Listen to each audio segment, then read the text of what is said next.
Kang Yu menggelengkan kepalanya pelan, tak berdaya. Ia sudah punya rencana dalam benaknya jika Provinsi Langit hancur, semua operasi bala bantuan akan dihentikan. Lagi pula, menurut Kang Yu, menghadapi pasukan kerajaan Sangbang Zenyi yang begitu besar, Provinsi Tianji mungkin tidak akan mampu bertahan lebih dari 3 hari. Pada saat yang sama, persemakmuran Apenini. Green tentu saja bisa membayangkan pemandangan seperti itu, dan ia tak kuasa menahan diri untuk mendesah diam-diam, wajahnya menunjukkan ekspresi mati. Di sisi lain, Provinsi Langit masih tenang.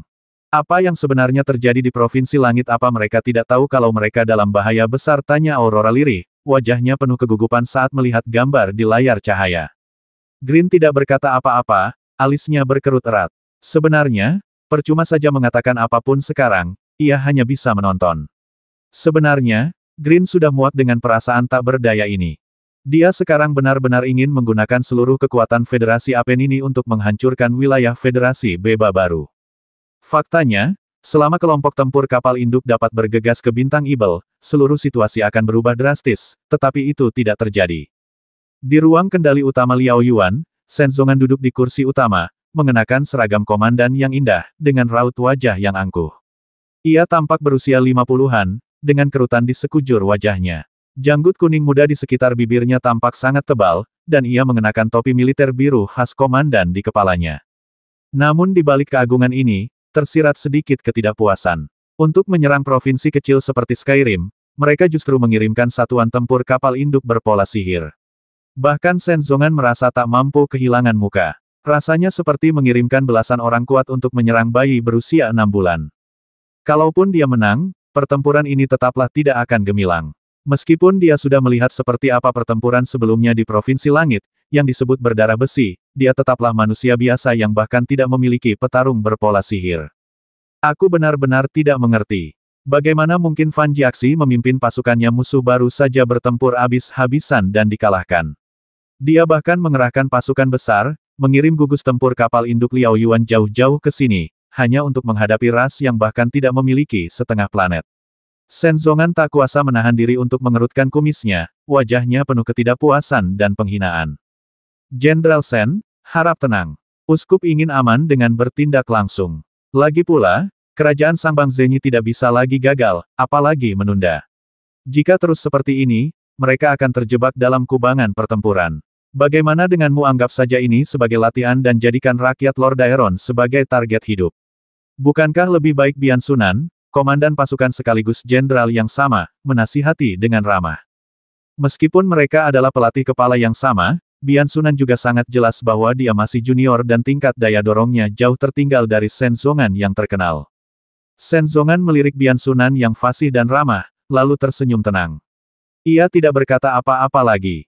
Nyatanya, Bian Sunan benar. Menggunakan penduduk Lord Daeron sebagai target hidup untuk latihan melempar peluru tajam juga merupakan pilihan yang tepat.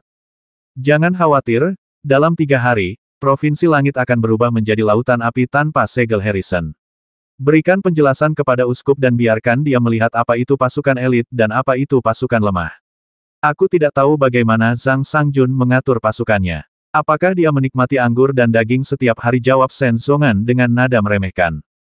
Pada saat yang sama, garis besar Bintang Ibel muncul di depan Shen Zongan sedikit demi sedikit, dan semakin dekat.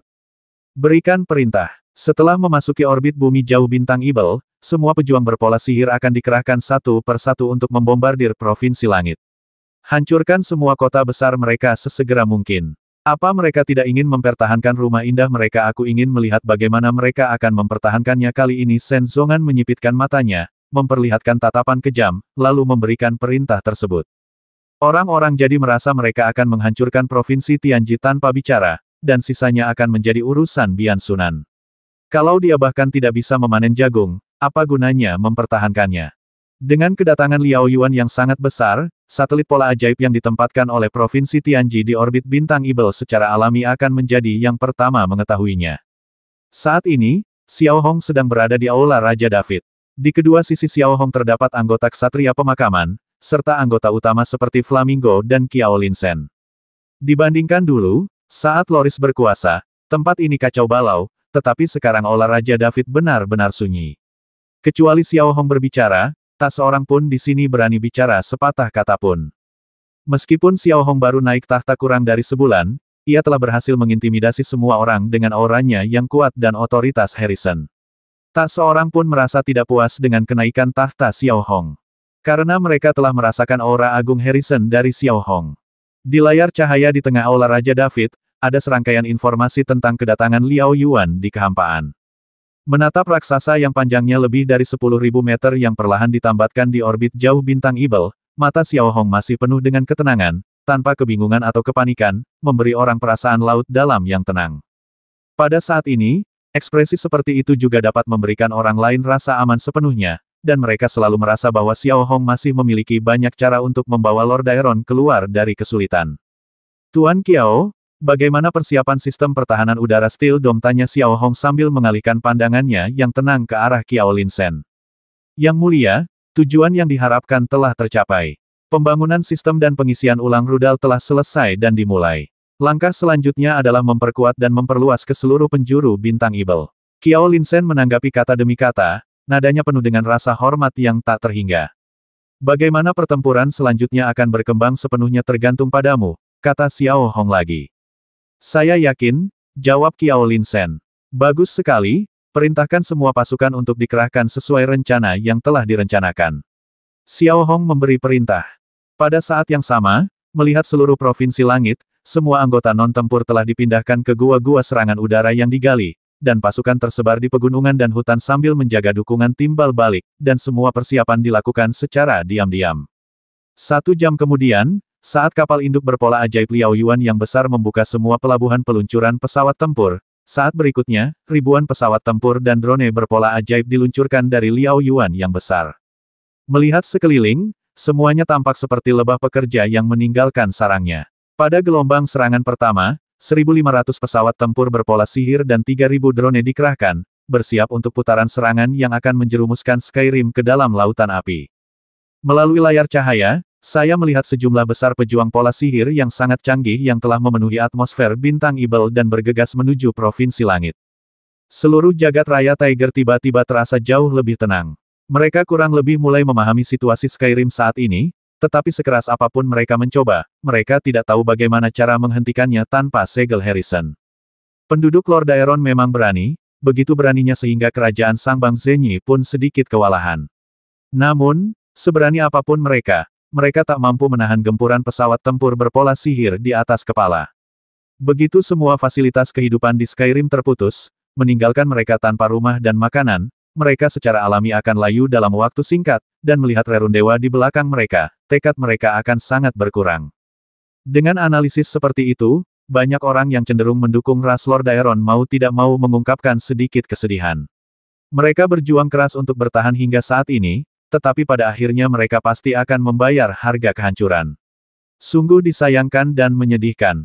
Adapun Shen Zongan di ruang kendali utama Liao Yuan, ia menatap layar cahaya dan melihat sejumlah besar petarung berpola sihir telah membentuk formasi dan sepenuhnya menembus atmosfer bintang Ibel. Ekspresi ganas di wajahnya semakin parah, dan di balik keganasan ini terdapat hawa dingin yang tak berujung. Aku ingin melihat apakah kau, Xiao Hong, bisa selamat dari serangan ini. Gumam Shen Zongan dalam hati. Tak hanya Shen Zongan, bahkan para pilot pesawat tempur yang telah sepenuhnya melintasi waktu dan memasuki bintang Ibel pun tersenyum lebar. Ini pertama kalinya para pilot ini menggunakan orang itu sebagai target hidup, tetapi rasanya sangat menarik. Sayang sekali, banyak sekali keindahan di Provinsi Langit, tapi kita tidak bisa menikmatinya, kata seorang pilot dengan nada menggoda.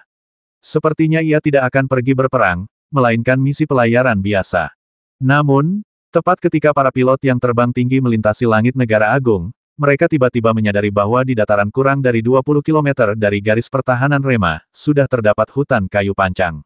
Di sanalah pertempuran menentukan antara Lord Daeron dan Fangas Si berlangsung.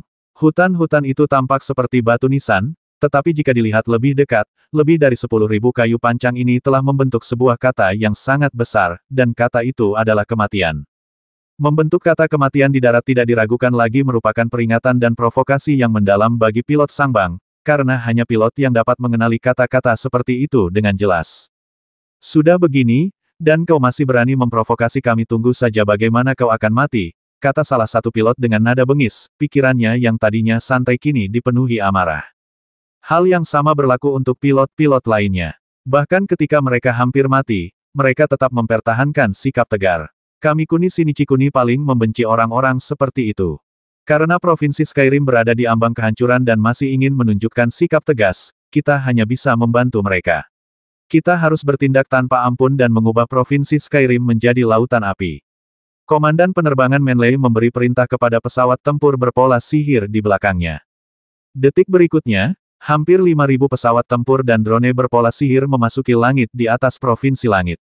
Melihat pemandangan Provinsi Langit yang damai, para pilot Sangbang tak kenal ampun. Mereka mengunci gedung-gedung megah dan langsung meluncurkan ribuan rudal berpola sihir berdaya ledak tinggi, membombardir kota Hongsen di Kabupaten Lipton. Melihat rudal berpola ajaib bagaikan hujan yang menukik turun dari ketinggian 10.000 meter di udara menuju tanah, wajah para pilot Sangbang menampakkan ekspresi dingin tak berujung dan sedikit garang. Biarkan mereka melihat ini, inilah akhir dari memprovokasi kerajaan Sangbang Zenyi. Kerajaan Sangbang Zenyi tak terkalahkan. Manley mengeluarkan beberapa patah kata dari sela-sela giginya. Xiao Hong, yang berada di Aula Raja David, tentu saja dapat melihat pemandangan ini dan segera mengeluarkan perintah sistem pertahanan udara kubah baja, segera aktifkan. Atas perintah Xiao Hong, kendaraan rudal putar berhamburan dari darat satu demi satu di jalanan kosong dan gedung-gedung tinggi kota Hongsen. Kemudian, melalui sistem pemandu rudal khusus, mereka secara otomatis mencari target di langit, menghitung metode intersepsi terbaik, dan kemudian menembakkan serangkaian rudal Swordfish ke langit. Dalam sekejap, rudal Swordfish yang membawa jejak asap panjang ditembakkan ke langit ke segala arah. Jejak asap panjang itu langsung membentuk jaring asap besar di langit kota Hongsen, menyelimuti kota Hongsen. Ledakan, ledakan, ledakan. Diiringi serangkaian raungan, sambil menatap ke langit, setiap rudal Swordfish telah menemukan targetnya dengan akurasi yang luar biasa, bertabrakan dengannya, lalu meledak di langit satu demi satu.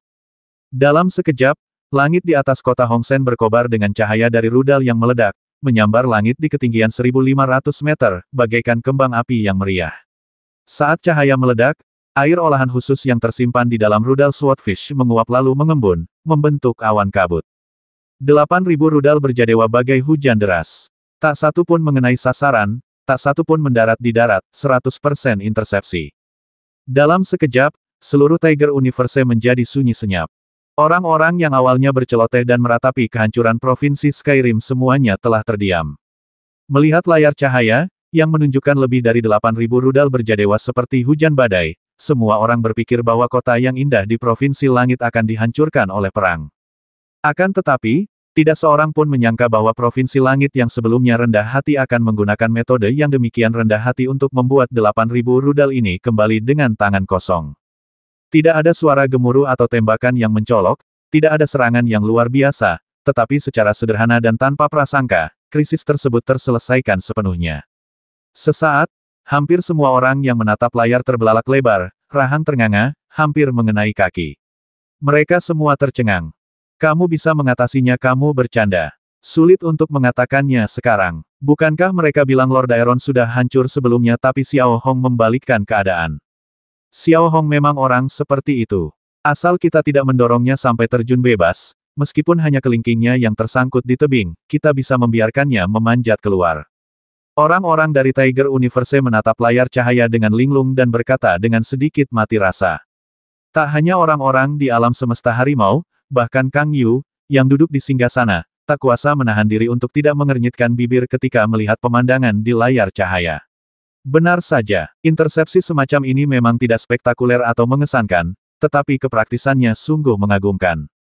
Bisakah kita menahan serangan gila pola sihir di kapal induk? Apa kau bercanda, gumam Kang Yu dalam hati. Faktanya, orang yang paling terkejut di antara mereka tidak lain adalah Green, Ai Luo dan yang lainnya. Kini mereka akhirnya mengerti mengapa Skyrim dulu begitu damai. Ternyata mereka sudah dipersiapkan sebelumnya. Sumber keterkejutan mereka adalah karena mereka berasal dari Lord Aeron. Mereka 100% yakin bahwa sistem pertahanan udara itu sama sekali bukan teknologi milik Lord Aeron. Apakah Xiao Hong yang mengembangkannya itu sama sekali mustahil, terutama bagi Ai Luo, sang ahli senjata. Sekilas ia bisa tahu bahwa sistem pertahanan ini akan membutuhkan waktu setidaknya 10 atau 20 tahun untuk dikembangkan. Terutama perangkat pemandu, tata letak yang rumit, dan perhitungan super otomatis arah serangan rudal jelas bukan sesuatu yang bisa diselesaikan dalam waktu sesingkat itu. Sekalipun Xiao Hong berbakat, itu tidak akan ada gunanya, karena hal ini tidak dapat diselesaikan dalam waktu singkat dengan mengandalkan kecerdasan atau bahkan kreativitas yang luar biasa. Dan jika Xiao Hong sudah menguasai teknologi ini, mengapa dia tidak menggunakannya lebih awal? Kalau bukan teknologi Lord Daeron, dan bukan dibawa oleh Xiao Hong, lalu apa itu tak seorang pun di luar sana bisa menebaknya. Di sisi lain, Man Lei, yang berada 10.000 meter di udara, menatap tanah dan melihat rudal berpola sihir yang ditembakkan oleh pesawat tempur dan drone berpola sihir dicegat dengan begitu mudahnya. Ekspresi garang dan jijik terpancar di wajahnya. 8.000 rudal pola ajaib berhasil dicegat. Apa artinya ini? Aku tidak percaya. Semua pilot, dengarkan, turunkan ketinggian kalian, dan bomlah dengan sekuat tenaga. Man Lei kembali mengeluarkan perintah. Menurunkan ketinggian niscaya akan meningkatkan kesulitan intersepsi. Lagi pula, waktu rudal pola ajaib itu berada di udara akan dipersingkat. Saat Man Rai mengeluarkan perintah tersebut, semua pesawat tempur pola sihir, termasuk pesawat tanpa awak, telah melakukan penyelaman, langsung turun dari ketinggian 10.000 meter hingga 8.000 meter, dan melepaskan tembakan dengan kekuatan penuh. Dalam sekejap, lebih dari 10.000 rudal pola ajaib kembali meluncur turun dari langit, dengan kecepatan lebih cepat dan lebih rendah ke tanah. Jika tidak ada pertahanan, serangan dahsyat seperti itu hampir akan menghancurkan seluruh kota. Namun, tepat ketika lebih dari 10.000 rudal ini baru mencapai ketinggian 1.500 meter, peluncur rudal putar yang ditempatkan di berbagai tempat, di bawah kendali sistem pertahanan, sekali lagi dengan cepat menembakkan kawanan rudal Swordfish yang padat. Setelah serangkaian ledakan, semua rudal pola ajaib langsung dicegat. Serangan udara dahsyat itu sekali lagi gagal. Dan ini bukan satu-satunya sistem pertahanan. Karena setiap rudal Swordfish membawa air khusus, air tersebut menguap dan mengembun kembali membentuk aerosol. Langit kota hutan merah sepenuhnya tertutup oleh aerosol. Targetnya pun mustahil diidentifikasi dengan mata telanjang. Pak, ada partikel khusus di dalam kabut yang menghalangi radar pola ajaib kita untuk mendeteksi. Kita benar-benar kehilangan target. Seorang pilot melapor kepada Man Lei, nadanya penuh keterkejutan. Kali ini, Man Rai benar-benar tercengang. Ini pertama kalinya ia melihat sistem pertahanan udara seperti itu. Begitu kedap udara, seperti langit baja. Shen Zongan, yang berada di Liao Yuan, tentu saja dapat melihat pemandangan ini. Ekspresi jijik dan ketidakpuasannya yang semula tampak membeku di wajahnya, dan kedalaman matanya dipenuhi dengan sedikit ketidakpercayaan. Jumlah jet tempur yang dikerahkan hampir setara dengan 2/3 kapal induk besar, tetapi mereka dihalangi oleh Provinsi Langit. Selain itu, kabut aneh di langit juga membuat pengeboman terus-menerus menjadi sangat sulit. Dengan kata lain, setelah 2 putaran, akan butuh waktu lama untuk menunggu putaran ketiga. Selama periode ini, orang-orang di darat dapat sepenuhnya bersiap. Siapa gerangan yang menemukan hal secerdas itu orang pembawa sial? Bian Sunan menatap layar cahaya, raut wajahnya tiba-tiba menjadi serius, dan ia tak kuasa menahan diri untuk mengucapkan kata-kata itu. Tanpa mereka sadari, orang yang menciptakan benda ini pada dasarnya telah diperlakukan seperti sampah oleh mereka dan dibuang sebagai penasihat militer. Sungguh ironis. Di sisi lain, Qiao Linshen di Aula Raja David memandangi pemandangan kota Hongsen, dan secercah kelegaan terpancar di wajahnya. Kemudian ia berbalik sedikit dan membungkuk kepada Xiao Hong, seolah mengungkapkan rasa terima kasihnya atas pengakuan Xiao Hong, dan seolah mengatakan kepada Xiao Hong bahwa ia layak mendapatkan kepercayaan Xiao Hong. Xiao Hong, yang duduk di singgasana, menatap layar cahaya. Kota Hongsen tetap aman dan tenteram meskipun dibombardir hebat. Harapan kembali berkobar di matanya yang sedikit tegas, lalu tangan kanannya mengepal. Selama sistem pertahanan udara Steel Dome mampu bertahan, Xiao Hong telah mengaitkan jarinya pada inisiatif dan hendak memegangnya erat-erat di tangannya. Berikan perintah, angkat kubah baja, dan jalankan rencana pertempuran yang telah disusun. Xiao Hong perlahan berdiri dari singgasana dan memberikan perintah melalui pola sihir komunikasi. Mengikuti perintah Xiao Hong, semua pasukan di seluruh provinsi langit mulai dimobilisasi lagi, dan sejumlah besar kapal selam pola sihir mulai dikerahkan secara dekat. 2/3-nya berlokasi di sekitar provinsi Skyrim, dan hanya sepertiganya yang bersembunyi di wilayah laut luas Bintang Ibel. Saat ini, dengan Steel Dome, Skyrim tampaknya memiliki pengganti Harrison S. Seal, dan yang lebih penting, pengganti ini tidak memiliki efek samping. Provinsi Skyrim dapat mengembangkan berbagai industri pola sihir dalam skala besar di atas tanah. Terutama setelah menyingkirkan batasan di bawah tanah, industri pola sihir Provinsi Skyrim akan seperti kuda liar yang lepas dari kendalinya. Xiao Hong tak kuasa menahan diri untuk berdiri sedikit. Ia sudah siap dan siap bertarung melawan kerajaan Sang Bang Zhenyi. Melihat layar cahaya di tengah aula Raja David, terlihat jelas tanda-tanda kekacauan di antara berbagai mesin pola sihir di langit. Momentum sebelumnya hampir lenyap akibat dua putaran serangan sebelumnya. Melihat kota Hongsen dipenuhi partikel awan putih, mereka tidak punya pilihan selain mengubah rute dan langsung menuju kota selatan Caspian County kota Seindi. Hasilnya tetap sama. Puluhan ribu rudal diluncurkan, tetapi tak satu pun mengenai sasaran. Semuanya dicegat oleh rudal Swordfish di udara pada ketinggian 1.500 meter, dan sekali lagi kembali dengan tangan kosong. Sebaliknya, hal itu kembali menghasilkan awan partikel yang sangat memengaruhi deteksi. Awan tersebut membutuhkan waktu setidaknya 1 jam untuk menghilang, dan mustahil untuk mempertahankannya. Man Rai benar-benar cemas kali ini. Perasaan yang paling intuitif adalah pukulan beratnya mengenai spons tebal itu secara langsung. Sekalipun ia mengerahkan seluruh tenaganya, ia tak bisa berbuat apa-apa. Bagaimana mungkin gugus tempur kapal induk sebesar itu tak berdaya menghadapi wilayah sekecil itu? Ini sungguh olok-olokan.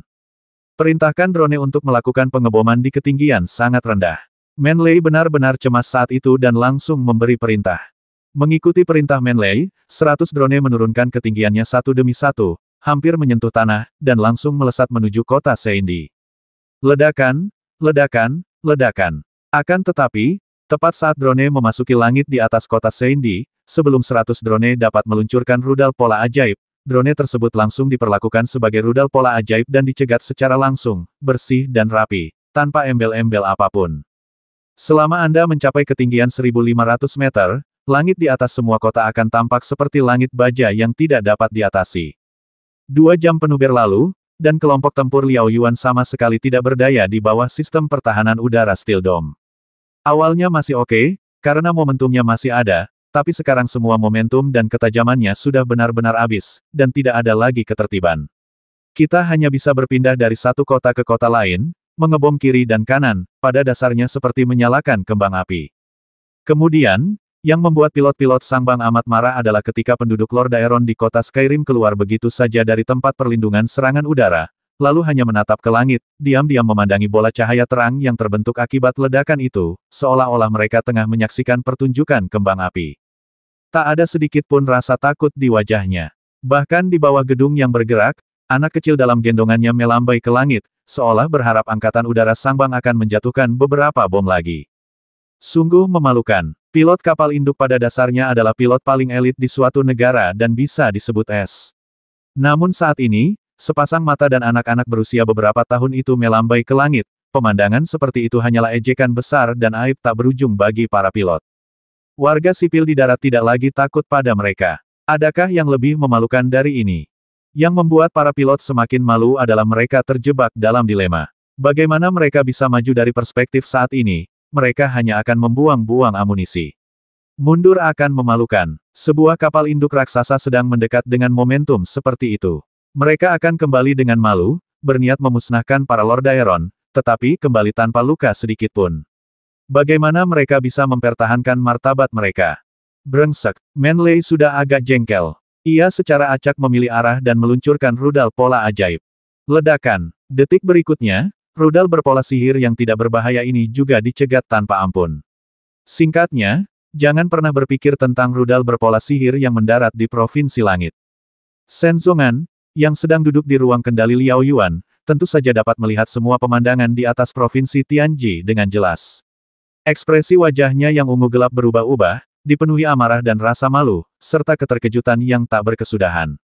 Segalanya benar-benar berbeda dari apa yang dibayangkan Shen Zongan, dan tidak ada yang dapat ia lakukan dalam menghadapi situasi seperti itu. Serang, kalau tidak bisa menyerang, mundur saja, nanti malu. Shen Zongan kini yakin bahwa dengan teknologi voyeuristik Uni Apen ini, mereka akan mampu melihat semua yang terjadi di depan mata mereka. Mereka telah mengerahkan 3 juta pasukan dan 1 gugus tempur kapal induk yang besar, tetapi pada akhirnya, mereka tak berdaya dan tak punya solusi. Shen Zongan tak kuasa menahan diri untuk mengalihkan pandangannya ke Bian Sunan. Cara terbaik untuk menyelesaikan dilema saat ini tidak diragukan lagi adalah dengan mengirimkan pasukan untuk menyerang senjata pertahanan udara. Akan tetapi, ketika Bian Sunan menoleh lagi dan melihat Shen Zongan perlahan-lahan mengalihkan pandangannya ke arahnya, dia pun tak dapat menahan diri untuk mengusap pangkal hidungnya dengan jari telunjuknya, pura-pura tidak sengaja, dan memusatkan pandangannya ke jendela penglihatan. Dia secara alami memahami arti ekspresi Shen Zongan. Dia ingin Shen Zongan menyerang provinsi Tianji sebelum berubah menjadi lautan api. Bagaimana mungkin Bian Sunan tidak khawatir tentang pengalaman Fan Ji aksi sebelumnya? Jika rakyat Lord Daeron kembali menggila, ia bisa membayangkan akibatnya. 3 juta pasukannya akan musnah bersama pasukan Lord Daeron, dan akan jauh lebih mudah bagi Shen Zongan untuk melakukan apapun yang diinginkannya. Hasil akhirnya bagi dunia luar adalah 3 juta pasukan Bian Sunan akan musnah total, dan Komandan Shen Zongan memimpin kapal induk besar untuk membalikkan keadaan. Bisakah Bian Sunan menerima hasil seperti itu? Ia bertempur melawan rakyat Lord Daeron hingga akhir hayat mereka, membayar harga tertinggi, namun pada akhirnya merebut seluruh grup tempur kapal induk Honor Liao Yuan. Saya ingin tahu apakah Komandan Bian Sunan punya solusi yang tepat untuk situasi saat ini. Ide pribadi saya adalah menggunakan tentara dan senjata berpola perang lainnya untuk menghancurkan peralatan pertahanan udara di darat. Bagaimana menurutmu? Tanya Shen Zongan. Senior, kalau kita bisa masuk ke Provinsi Langit dan menghancurkan perangkat di dalamnya, bolehkah aku bertanya kenapa Uskup masih mengerahkan pasukan tempur kapal induk Liao Yuan? Tanya Bian Sunan balik, berpikir dalam hati, apa kau benar-benar menganggapku bodoh? Untuk sesaat, seluruh ruang kendali menemui jalan buntu. Tidak ada seorang pun yang rela berkorban besar dan membiarkan pihak lain mengambil keuntungan. Namun, kebuntuan ini membuat Man Lei dan pasukannya semakin bingung. Rudal-rudal berpola sihir tidak dapat menembus sama sekali, dan pusat komando tidak menarik pasukannya. Mereka hanya membuang-buang waktu di langit, membiarkan kekuatan pendorong mereka terus terkuras. Rudal-rudal berpola sihir terkuras lebih cepat dan cepat habis. Bahkan pada beberapa drone, rudal pola ajaibnya kosong. Yang membuat orang-orang semakin marah adalah kenyataan bahwa penduduk Lord Daeron di darat pada dasarnya mengabaikan keberadaan mereka. Semua toko telah dibuka kembali, pabrik pola sihir telah mulai beroperasi, dan semua orang sibuk dengan urusan masing-masing. Pesawat berbasis kapal induk Liao Yuan yang dulunya sangat kuat kini bagaikan badut di langit, terbang masuk dan keluar Skyrim, tetapi tak mampu menimbulkan ancaman apapun bagi Skyrim. Bahkan orang-orang Lord Daeron biasa pun mengabaikan keberadaan mereka. Shen Zongan, yang berada di ruang kendali utama, akhirnya tak kuasa menahan diri. Melihat Bian Sunan yang bertekad membasmi elang tanpa melihat kelinci, ia hanya bisa pasrah dan memerintahkan semua pilot untuk kembali ke Liao Yuan dan menyusun rencana jangka panjang. Ini satu-satunya solusi. Hingga saat ini, Shen Zongan tak percaya. Ia baru saja tiba di Bintang Ibel dan langsung terseret ke dalam kubangan perang oleh Provinsi Langit. Setelah menerima perintah seperti itu, Man Lei akhirnya menghela napas lega. Perasaan ditinggalkan oleh Provinsi Langit sungguh memalukan. Tanpa banyak keraguan, mereka semua naik ke langit, bersiap untuk kembali ke Liao Yuan di luar Bintang Ibel. Di sisi lain, Xiao Hong, yang berada di Aula Raja David, melihat pemandangan ini melalui layar cahaya. Tatapannya yang tenang tiba-tiba berubah tajam. Mau pergi setelah pertarungan itu tidak akan terjadi, gumam Xiao Hong dalam hati, lalu memerintahkan Lei Jie serangan balik dimulai. Baik, Yang Mulia. Lei Jie menjawab dan mengirimkan perintah ke pangkalan Angkatan Laut dan Korps Ksatria Naga. Detik berikutnya, Naga Es, pelayan pribadi Raja David, yang sedang menggerogoti es berusia 10.000 tahun di belakang Aula Raja David, menerima perintah Xiao Hong dan kembali mengembangkan sayapnya. Setelah mengeluarkan raungan yang memekakkan telinga, ia melesat langsung ke angkasa. Kapal selam berpola ajaib, yang telah siap sejak lama, menembakkan serangkaian rudal berpola ajaib ke langit. Dalam sekejap, permukaan laut yang tenang mulai mendidih. Ribuan rudal berjejer rapat dan ditembakkan langsung ke langit dari berbagai arah, membombardir arah mundurnya pesawat tempur Sangbang. Provinsi Langit, yang awalnya tampak sangat tenang dan hanya tahu cara mempertahankan diri, kini benar-benar kacau. Lebih dari 10.000 rudal berpola sihir yang sangat cepat melesat di langit, dan lebih dari 1.000 ksatria naga yang dipimpin oleh naga es pribadi mereka melesat ke udara. Pemandangan itu sungguh spektakuler. Ketenangan yang sebelumnya ada telah lenyap sepenuhnya, digantikan oleh kegilaan yang tak berujung, bagaikan binatang buas yang sedang tidur, menampakkan taring-taringnya yang tajam. Setelah terbang di langit selama 3 jam, semangat juang para pilot Sangbang telah benar-benar habis, dan kewaspadaan mereka telah menurun drastis. Namun, pada saat ini, Alarm melengking tiba-tiba berbunyi di setiap pesawat tempur, dan pada layar tampilan radar di depan mereka, mereka melihat sejumlah besar rudal berpola ajaib mendekati mereka dengan cepat seperti badai. Ini, Manley, yang dipenuhi dendam dan amarah, membeku ketika melihat gambar seperti itu di layar radar, dan tatapannya berubah drastis. Ketenangan dan bujukan Provinsi Langit sebelumnya telah menguras habis kesabaran dan kewaspadaan semua pilot. Lalu, ketika pilot Sangbang sudah kelelahan, mereka menyerang dan membasmi mereka sekaligus. Tidak ada yang canggih tentang rangkaian pengaturan ini, tetapi saat ini, hal itu membuat para pilot Sangbang merasa sangat terancam. Terutama kemunculan kembali pelayan pribadi Frost Dragon, monster pengendali jiwa level 5 ini, telah membuat situasi saat ini menjadi lebih buruk. Semua pilot, bersiap untuk bertempur. Man Ray segera berkata kepada pilot di belakangnya melalui pola ajaib komunikasi di pesawat. Pertemuan ini benar-benar mengejutkannya. Hampir pada saat Manley mengeluarkan perintah, lebih dari 10.000 rudal pola ajaib menyerang dari timur. Rasanya dia sudah menahan diri selama 3 jam, dan bertekad untuk melakukan gerakan tiba-tiba untuk membasmi pilot Sangbang, yang bisa dikatakan menggunakan caranya sendiri. Satu hal yang tidak dapat disangkal, para pilot yang bertugas di kapal induk besar ini hampir semuanya adalah pilot-pilot top, elit angkatan udara suatu negara. Keterampilan tempur udara mereka sendiri benar-benar luar biasa, dan ketidakberdayaan mereka melawan Skyrim tidak berarti bahwa mereka lemah. Hampir ketika puluhan ribu rudal berpola sihir hendak mengenai mereka, semua pesawat tempur berpola sihir dengan cepat melakukan berbagai gerakan menghindar di langit, dan rudal-rudal berpola sihir yang kuat itu melewati para pesawat tempur satu demi satu. Hanya lebih dari 100 drone yang hancur. Hampir saja, Manley menghela napas lega dan berpikir dalam hati. Namun, tepat ketika semua pejuang pola sihir baru saja menyelesaikan aksi mereka dan mengira mereka telah melarikan diri, di langit, naga es pribadi yang besar telah menyelimuti para pejuang pola sihir ini, seperti awan hitam besar, menutupi langit dan matahari. Pada saat yang sama, lebih dari 1.000 ksatria naga bergegas menuju kelompok pesawat Sangbang dari bawah ke atas. Pola sihir totem yang tergantung di baju zirah binatang roh naga menembak langsung ke pesawat tempur berpola sihir tersebut. Ledakan, ledakan, ledakan. Karena pilot Sangbang baru saja menghindari rentetan rudal dan tidak punya waktu untuk menyesuaikan diri, Dragon Knights langsung memanfaatkan kesempatan ini. Dalam sekejap, puluhan pesawat tempur Sangbang ditembak jatuh oleh pola sihir totem di langit, dan puing-puingnya berserakan di langit. Namun, meskipun demikian, para pilot terlatih ini mengaktifkan perangkat pelarian untuk pertama kalinya, dan terpisah dari pesawat tempur pola sihir satu demi satu, nyaris tak berdaya. Namun, mustahil bagi mereka untuk kembali ke Liao Yuan, dan mereka hanya bisa membiarkan perangkat pelarian itu jatuh ke tanah Provinsi Tianji. Di sana, para prajurit Lord Aeron tengah menunggu mereka, dan begitu alat pelarian menyentuh tanah, mereka tidak akan punya tempat untuk melarikan diri. Di setiap sudut Tiger Universe, meskipun semua orang mengagumi sistem pertahanan udara Steel Dome, mereka pasti sedikit lelah menonton kembang api selama 3 jam. Namun, tepat ketika penduduk alam semesta harimau bersiap untuk melanjutkan aktivitas mereka, mereka kembali dikejutkan. Pada saat ini, Provinsi Langit kembali melancarkan serangan balik yang dahsyat. Seperti binatang buas yang memamerkan taringnya. Hal berikutnya yang mereka lihat adalah lebih dari 100 drone dan lebih dari 30 pesawat tempur Magic Pattern berubah menjadi kekacauan di udara. Astaga, hampir semua orang di alam semesta harimau bersuara serempak. Mereka sudah terkejut bahwa provinsi itu mampu menahan serangan kelompok tempur kapal induk. Namun, di bawah kepemimpinan Xiao Hong, Provinsi Langit tidak hanya mampu menahannya, tetapi juga mampu melancarkan serangan balik yang dahsyat. Terlebih lagi, kali ini jet tempur kerajaan Sangbang Zenyi tidak mundur secara sukarela karena gagal merebut Provinsi Tianji, tetapi justru dipukul mundur oleh Provinsi Tianji. Shen Zongan, yang berada di ruang kendali utama, menatap gambar di layar cahaya.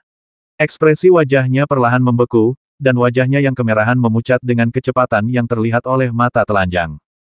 Dia tidak pernah menganggap serius bintang Ibel sebelumnya, tetapi saat ini, dia merasakan hawa dingin di punggungnya. Shen Zongan yakin bahwa semua rencana ini telah disusun sebelumnya oleh Xiao Hong. Dapat dikatakan bahwa ia telah memahami dengan baik poin-poin kunci memulai dengan kuat, lalu melemah, dan akhirnya kelelahan, dan menerapkannya dengan sempurna. Dalam hal kemampuan tempur udara saja, Provinsi Tianji jauh berbeda dengan Liao Yuan, tetapi saat ini, mereka unggul. Semua petarung pola sihir, karena orang-orang dari Provinsi Langit sudah keluar, lawan dengan ganas. Sedangkan untuk naga es, cobalah untuk menghindarinya. Ikat dia. Shen Zongan memerintahkan dengan wajah dingin, berusaha setenang mungkin. Laporkan kepada komandan, pesawat tempur pola sihirku tidak memiliki rudal. Laporkan kepada komandan, pesawat tempur pola sihirku hanya memiliki satu rudal tersisa. Hampir pada saat yang sama ketika Shen Zongan mengeluarkan perintah, Leiman dan yang lainnya melapor kepada Shen Zongan. Mendengar laporan ini, Shen Zongan merasa tenggorokannya tercekat. Ia terbatuk 2 kali dengan keras, dan jantungnya terasa semakin tercekat. Xiao Hong belum muncul. Namun saat ini, ia, komandan regu tempur kapal induk, telah sepenuhnya ditipu oleh Xiao Hong. Hampir setiap kelegaan yang lemah diantisipasi oleh Xiao Hong dan dipegang erat olehnya. Bian Sunan, yang berdiri di samping, menyaksikan adegan di layar dan tak kuasa menahan diri untuk tidak tersentuh. Taktik Xiao Hong memberi orang-orang perasaan sedang berlatih Tai Chi, pertama-tama menggunakan kelembutan untuk mengatasi kekerasan, lalu serangan cepat. Tak diragukan lagi, langkah ini terlalu kejam. Perlu diketahui bahwa Sang Bang Zhenghiguo dipengaruhi oleh Dewa Ogus dan sangat memperhatikan wajahnya. Ia telah dipukul 2 kali oleh Xiao Hong sebelumnya. Mungkinkah ini pukulan ketiga? Tanpa rudal, Magic Pattern Fighter akan seperti harimau tanpa taring, bahkan bagi seorang pilot ulung. Mundur di semua lini. Meskipun sangat enggan, Shen Zongan juga memahami bahwa setiap detik penundaan akan merugikan situasi pertempuran. Sekarang adalah pilihan paling bijaksana untuk menghemat kekuatan dan mengambil pandangan jangka panjang. Akan tetapi, penarikan sekarang bukan lagi tugas mudah. Naga-naga es pribadi bertebaran di langit, ksatria naga, dan kapal selam berpola sihir bergantian menyerang, membuat pilot-pilot Sang Bang hampir tak punya waktu untuk bernapas. Tanpa rudal berpola sihir, pilot-pilot Sang Bang hanya bisa melakukan serangan balik dengan senapan mesin berpola sihir yang terpasang pada pesawat tempur berpola sihir. Akan tetapi, serangan balik seperti itu sebenarnya terbatas. Langit biru cerah Provinsi Tianji sudah dipenuhi asap, dan pada saat ini, pesawat tempur Sang Bang tidak dapat lagi menemukan rasa enggan yang baru saja mereka rasakan. Serangan balik besar-besaran yang tiba-tiba dari Provinsi Langit memberikan pukulan telak bagi para pilot Sang Bang. Aspek terkuat dari pukulan ini bersifat psikologis, memberitahu para pilot Sang Bang bahwa Provinsi Langit bukanlah tempat di mana mereka bisa datang dan pergi sesuka hati. Setelah 20 menit penuh pertempuran, kelompok pesawat Sang Bang yang babak belur nyaris tak menemukan celah untuk melarikan diri. Mereka melesat keluar dari atmosfer dalam formasi yang sangat kacau. Beberapa pesawat tempur masih mengepulkan asap putih di badan pesawat. Total ada 131 pesawat tempur berpola sihir yang ditembak jatuh oleh Provinsi Langit, tetapi jangan remehkan 131 pesawat tempur berpola sihir ini. Dibandingkan dengan pilot biasa, mereka yang dapat ditempatkan di kapal induk besar semuanya adalah pilot-pilot terbaik, bukan pilot kelas 2. Pesawat tempur yang ditembak jatuh juga sangat canggih dan dapat bergerak bebas antara kehampaan dan planet-planet. Harga pesawat tempur berpola sihir ini lebih dari 10 kali lipat harga pesawat tempur berpola sihir biasa. Dengan perhitungan ini, Anda dapat melihat betapa besar dampak pemberhentian ini terhadap gugus tempur kapal induk besar. Melihat 131 pilot, 30 di antaranya tewas dan 101 ditangkap, Shen Zongan merasakan sakit yang teramat sangat, dan ekspresi wajahnya berubah dari muram menjadi cerah. Sebaliknya, Xiao Hong, yang sedang duduk di Aula Raja David, mengepalkan tinjunya erat-erat saat ini, matanya dipenuhi kegembiraan yang tak terkira. Sistem pertahanan udara Kubah Baja tak diragukan lagi memberi Provinsi Langit keyakinan dan harapan untuk bangkit kembali. Selama kita terus melakukan ini, waktu akan menjadi semakin menguntungkan bagi Provinsi Skyrim. Dan Xiao Hong tidak akan puas dengan status quo. Qiao Linshen, pimpin departemenmu untuk segera memulai riset dan pengembangan intensif informasi pertahanan udara Steel Dome, dan laksanakan produksi skala penuh peluncur rudal putar gelombang kedua. Usahakan untuk menempatkannya di Provinsi Shengxi dan Provinsi Nobel sesegera mungkin. Karena segel Harrison sudah hilang, kita tidak perlu lagi menggunakan Provinsi Langit sebagai tempat berkumpul yang aman. Xiao Hong memberi perintah demikian, nadanya terdengar sangat tinggi, dan seluruh tubuhnya memancarkan aura seorang raja.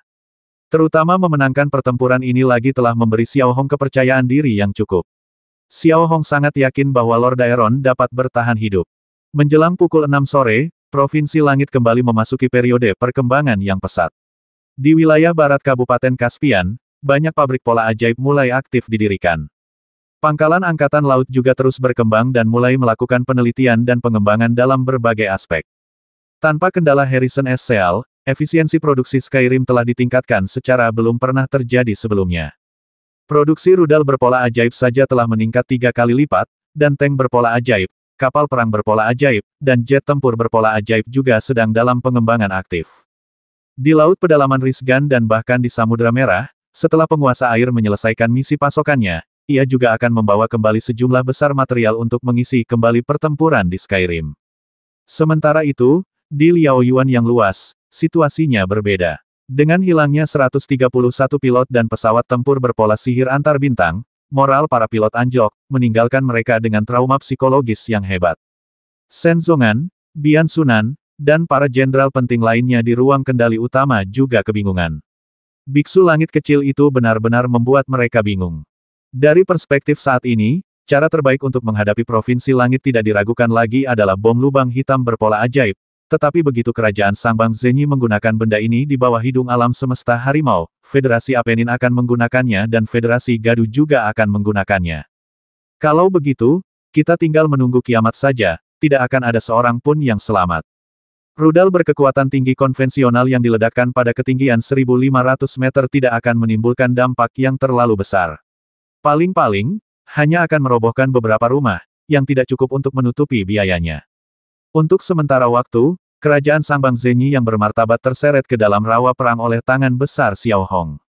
Serangan frontal akan gagal, dan tidak ada jalan untuk mundur. Sekalipun kerajaan Sangbang Zenyi setuju, Federasi Beba Baru dan Federasi Asia tidak akan setuju, karena selama Provinsi Langit tidak dihancurkan, kedua federasi utama, Apenini dan Gadu, tidak akan menyerah. Kali ini, mereka akan menghadapi Bintang Ibel dengan segala cara. Suatu ketika mereka bertemu, dengan sifat pemarah Xiao Hong. Orang pembawa sial, gerutu Shen Zongan dalam hati, lalu mengusap wajahnya keras-keras dengan telapak tangannya yang besar. Wajahnya penuh dengan ketegasan yang tak berujung. Ini pertama kalinya dalam hidup Shen Zongan ia melihat lawan yang membuatnya begitu tak berdaya. Namun, ini bukanlah hal tersulit bagi Shen Zongan.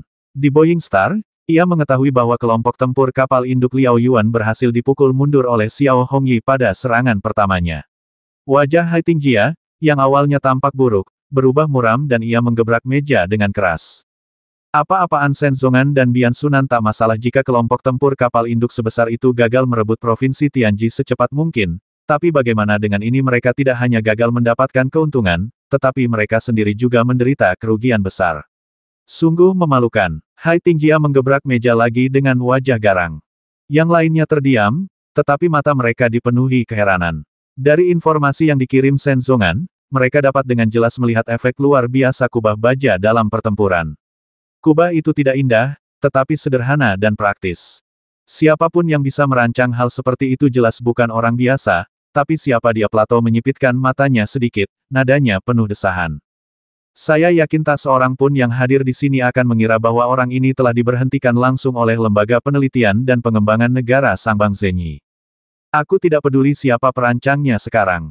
Yang kupedulikan sekarang adalah merebut Provinsi Langit sesegera mungkin. Hai Tinga melanjutkan dengan wajah dingin, menepuk-nepuk tak kurang dari 20 dokumen di sampingnya dengan satu tangan. Semuanya dikirim oleh New Beba dan Asia. Tujuannya adalah mendesak kerajaan Sangbang Zenyi untuk menyelesaikan pertempuran sesegera mungkin. Kerugian mereka tak terkira. Jika provinsi Skyrim tidak dapat direbut, konsekuensinya akan sangat buruk. Hai Tinga dapat membayangkan seperti apa situasinya setelah armada sayap Indomitable memasuki Bintang Ibel. Kerajaan Gaoxiang Zenyi kemungkinan besar akan lenyap dari dunia ini, dan wilayah timur kerajaan Sangbang Zenyi juga akan dilanda perang tanpa akhir. Krisis menyebar langsung dari Bintang Ibel ke kehampaan. Beri aku perintah kepada Shen Zongan dan Bian Sunan untuk mengambil alih Provinsi Tianji dalam waktu setengah bulan. Satu regu tempur kapal induk besar pun takkan mampu mengalahkan ras kecil tanpa segel Harrison. Di mana wajah kerajaan Sangbang Zenyi selain itu, Zhang Sangjun harus bekerja sama sepenuhnya dalam operasi ini dan menyediakan pasokan yang cukup untuk Liaoyuan. Kata Hai Tingjia dengan wajah dingin. Jika ia tidak melihatnya dengan mata kepalanya sendiri, hingga saat ini, Hai Tinga tidak dapat membayangkan kerajaan Sangbang Zenyi akan terjebak dalam rawa dan menderita 3 pukulan berturut-turut dalam pertempuran melawan Provinsi Tianji yang kecil. Sungguh memalukan. Yang membuat Hai Tinga lebih luar biasa adalah dari mana Xiao Hong mendapatkan begitu banyak bakat. Ekspresi Shen Zongan menjadi semakin serius setelah menerima perintah seperti itu. Dengan situasi saat ini, mereka akan mengambil alih provinsi Tianji dalam waktu setengah bulan. Bagaimana mungkin semudah itu? Namun mereka tak berani melawan. Dengan armada kapal induk dan 3 juta pasukan yang menyerang ras yang bahkan armadanya tak memadai, jika mereka tak bisa menaklukkannya dalam waktu setengah bulan, jika mereka memberitahu orang lain bahwa Skyrim bukan apa-apa, pasukan Sangbang akan menjadi bahan tertawaan. Yang lebih penting lagi, jika pertempuran ini tidak dapat dimenangkan, pamor pasukan Sangbang akan anjlok, dan orang-orang secara naluriah akan merasa bahwa pasukan Sangbang tidak berguna. Kita tidak bisa hanya berdiri di sini dan menonton saja, kalau tidak, apa yang akan dipikirkan Uskup Bian Sunan? Akhirnya angkat bicara. Apakah kamu punya ide bagus? Tanya Shen Zongan. Kita belum punya solusi, tapi kita tidak boleh membiarkan Uskup melihat bahwa kita tidak berdaya. Aku sarankan agar 3 juta pasukan kita segera memasuki Bintang Ibel, setidaknya agar Heitinga merasa kita tidak melakukan apa-apa. Bian Sunan memberi saran. Saran ini tidak membantu situasi perang dan hanya digunakan untuk menangani Heitinga. Saat ini, inilah satu-satunya jalan.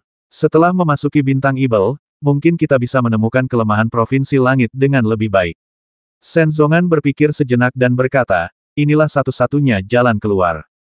Kalau begitu, aku akan perintahkan pasukanku untuk memasuki Bintang Ibel, jawab Bian Sunan dan langsung keluar dari ruang kendali utama Liao Yuan. Beberapa saat kemudian, di sekitar Liao Yuan yang besar, armada pengangkut pasukan berukuran sangat besar terpisah dari kelompok tempur kapal induk Liao Yuan dan menuju ke lokasi yang ditentukan untuk mendirikan pangkalan militer sementara. Setelah sepenuhnya mempelajari pelajaran dari Fang Assi, kali ini pangkalan-pangkalan militer tidak dikumpulkan, melainkan didistribusikan di berbagai wilayah di utara Khatulistiwa. Jumlah orang tidak seimbang, sehingga membentuk posisi pengepungan, karena khawatir Lord Daeron akan melancarkan serangan balik yang nekat. Saat ini, Xiao Hong berada di rumah Harrison, atau lebih tepatnya, rumahnya sendiri. Ia duduk bersila di sudut sofa, menggenggam manik pola ajaib Cambrium di telapak tangannya, dan perlahan-lahan menyalurkan kekuatan pendorong dalam tubuhnya ke dalamnya. Setelah mencapai level keempat Great Master, Xiao Hong juga mengambil waktu langka untuk meningkatkan cambriannya guna lebih meningkatkan efektivitas tempurnya. Karena Xiao Hong menggunakan tenaga pendorongnya untuk tidak hanya melelehkan energi di Cambrium, tetapi juga melalui persepsi tenaga pendorongnya, Xiao Hong dapat dengan jelas merasakan bahwa dengan setiap energi yang terlarut, tangan besar yang memegang pedang raksasa jangkar akan menjadi lebih jelas. Pada akhirnya, bentuk seluruh lengan dapat sepenuhnya dirasakan oleh Xiao Hong. Seluruh lengannya tampak sangat kuat dan kokoh, dengan kulit semerah darah yang membungkus otot-ototnya yang ganas dengan garis-garis hitam tipis. Ujung jari kelima jarinya memiliki kuku yang sangat tajam. Pada saat ini, pedang raksasa jangkar itu tampaknya telah diperkuat, dan cahayanya mulai menjadi sangat jelas. Apa-apaan ini? Xiao Hong menanyakan pertanyaan ini berkali-kali. Namun, meskipun Xiao Hong memeras otaknya, ia tidak dapat menebak apa itu. Ia hanya tahu cara menggunakannya, tetapi tidak tahu dari mana asalnya. Tak lama kemudian, saat cambrian telah sepenuhnya ditingkatkan ke tingkat keempat Guru Agung, Xiao Hong Cai membuka matanya sedikit, dengan sedikit keringat di dahinya. Ketika Xiao Hong memasukkan kembali cambrian ke dalam liontin Royal Knight, pola sihir komunikasi di sampingnya tiba-tiba bergetar, dan orang yang meminta panggilan itu adalah Flo. Flo, ada apa? Tanya Xiao Hong setelah panggilan tersambung. Pasukan darat Sangbang telah bergerak ke utara ekuator Bintang Ibel satu demi satu. Haruskah kita diam saja? Tanya Flo dengan tatapan waspada. Di sisi lain, Xiao Hong menyeka keringat di wajahnya dengan handuk, berpikir sejenak, lalu tersenyum tenang dan berkata, rasanya tidak masuk akal kalau kita tidak mengirimkan beberapa hadiah untuk merayakan pindah rumah mereka. Tidak sopan memperlakukan musuh kita dengan baik. Dimengerti. Flo menjawab dan langsung memutus komunikasi. Kemudian ia memerintahkan kapal selam berpola sihir yang tersebar di berbagai wilayah Laut Bintang Ibel untuk menyerang kapal pengangkut pasukan di langit sesuka hati, sambil memastikan keselamatan mereka sendiri.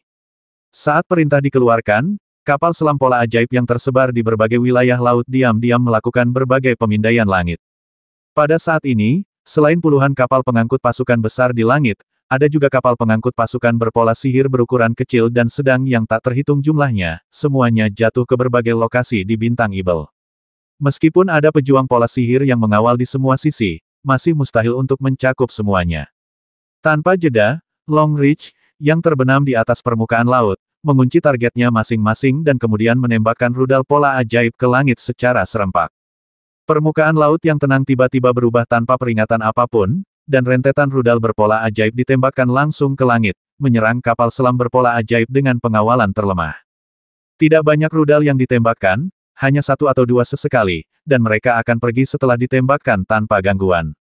Tujuannya hanya satu, yaitu membuat pasukan Sangbang merasa jijik dan memberitahu mereka bahwa Bintang Ibel bukan lagi rumah hangat kerajaan Sangbang Zenyi, dan mereka tidak bisa datang dan pergi sesuka hati.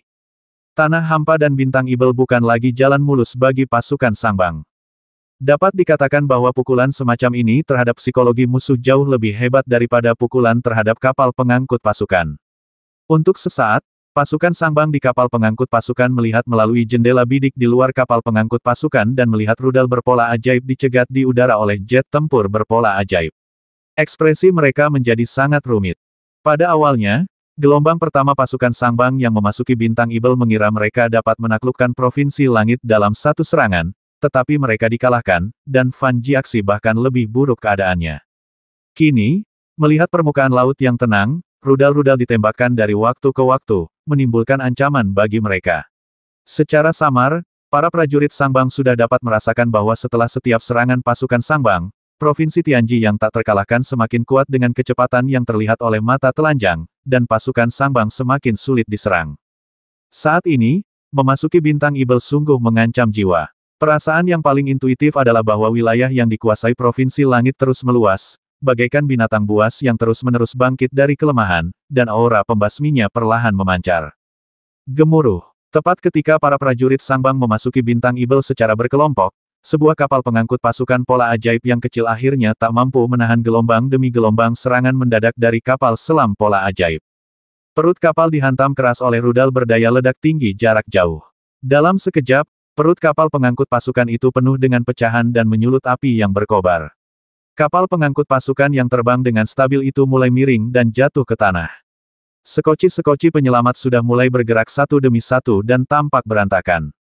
Penemuan ini, ditambah dengan mimpi buruk yang telah mereka alami beberapa kali sebelumnya, membuat semua prajurit Sangbang hampir menelan ludah. Rasa jijik dan hina mereka terhadap Provinsi Langit telah lenyap sepenuhnya. Saat itu, ketika mereka tiba di Bintang Ibel, perasaan paling intuitif mereka adalah mereka telah tiba di neraka. Dalam dua serangan pertama, hampir seluruh pasukan musnah. Meskipun jumlah mereka kali ini besar, dua kali sebelumnya juga tidak sedikit. Ketika mereka menginjakkan kaki di tanah Bintang Ibel, para prajurit Sangbang pada dasarnya meletakkan kepala mereka di ikat pinggang. Setengah jam berlalu, yang terasa seperti seabad, sebelum semua kapal pengangkut pasukan berpola sihir akhirnya mendarat dengan mulus di darat. Kemudian, tanpa henti, mereka segera mengirimkan tank berpola sihir dan membangun sistem intersepsi rudal, masing-masing seperti burung yang ketakutan. Baru saja jatuh dari kehampaan ke pangkalan, meskipun berbagai pejuang berpola sihir berusaha sekuat tenaga untuk mengawal, 3 transportasi pasukan berpola sihir masih mengalami kerusakan yang bervariasi. 3.000 prajurit Sangbang tewas bahkan sebelum kaki mereka menyentuh tanah Bintang Ibel. Di sisi lain, di Provinsi Langit, Xiao Hong datang ke pangkalan Angkatan Laut dan menyaksikan pemandangan di layar cahaya di mana 3 kapal pengangkut pasukan yang ditempatkan di Bintang Ibel tertabrak dan terpaksa mendarat. Akhirnya, senyum dingin kembali tersungging di wajahnya. Meskipun kematian 3.000 prajurit Sangbang tidak berarti apa-apa dibandingkan dengan 3 juta tentara yang kuat, Xiao Hong menginginkan momentum ini, yaitu untuk memberitahu kerajaan Sangbang Zenyi bahwa Provinsi Tianji tidak akan lagi berada di bawah belas kasihan orang lain. Terlebih lagi, meskipun kerajaan Gaoxiang Zenyi masih menempati sebagian besar daratan di seluruh Bintang Ibel, lautan telah sepenuhnya dikuasai oleh Lord Daeron. Di wilayah Provinsi Langit yang sebenarnya, kerajaan Gaoxiang Zenyi tidak lagi lebih kecil darinya. Rudal berpola ajaib dapat terbang dari permukaan laut yang tenang kapan saja. Jika pilot Sangbang ingin berlayar di Bintang Ibel, mereka harus berhati-hati terhadap serangan mendadak. Jika Anda ingin hidup nyaman di Demon Star, lupakan saja. Sekarang, pindai semua markas pasukan Sangbang dengan jelas, dan lemparkan beberapa rudal ke arah mereka sesekali, terutama di tengah malam. Jangan lupa bangunkan mereka untuk ke toilet, perintah Xiao Hong pada Leknon di layar cahaya. Baik, Yang Mulia, Leknon menjawab dengan senyum tipis, lalu dengan hormat mengakhiri komunikasi. Ngomong-ngomong, bagaimana kabar 101 pilot top dari Sangbang yang kita tangkap sekarang? Xiao Hong mengalihkan pandangannya ke Flamingo dan bertanya. Sesuai perintah Yang Mulia, mereka semua ditahan dalam kelompok yang terdiri dari 10 orang, dan mereka tidak mengalami penyiksaan apapun, jawab Flamingo dengan hormat. Xiao Hong tidak berkata apa-apa lagi, dia hanya mengulurkan tangannya dan menunjuk sedikit ke arah pintu. Flamingo mengerti dan membawa Xiao Hong keluar dari ruang komando Angkatan Laut. Mereka mengikuti saluran transmisi dan melakukan banyak putaran di bawah tanah di pangkalan Angkatan Laut yang besar itu. Akhirnya, Xiao Hong memasuki ruang tahanan sementara.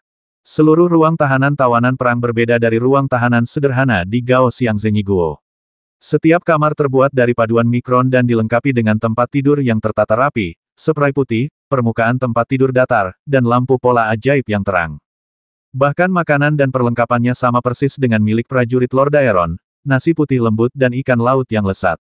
Pada saat ini, para pilot Sangbang sedang duduk di ujung tempat tidur, mengenakan seragam tempur udara, dengan perlengkapan tidur di belakang mereka terlipat rapi seperti biasa. Diiringi serangkaian langkah kaki yang damai, melalui pagar logam mikron, para pilot Sangbang dapat dengan jelas melihat Xiao Hong, mengenakan baju zirah yang tak kenal menyerah dan berambut putih, perlahan muncul di hadapan mereka. Rambut panjangnya seputih salju, wajahnya agak kusam, dan tatapan dinginnya begitu memikat pada pandangan pertama. Aura seorang raja terpancar dari ketenangannya.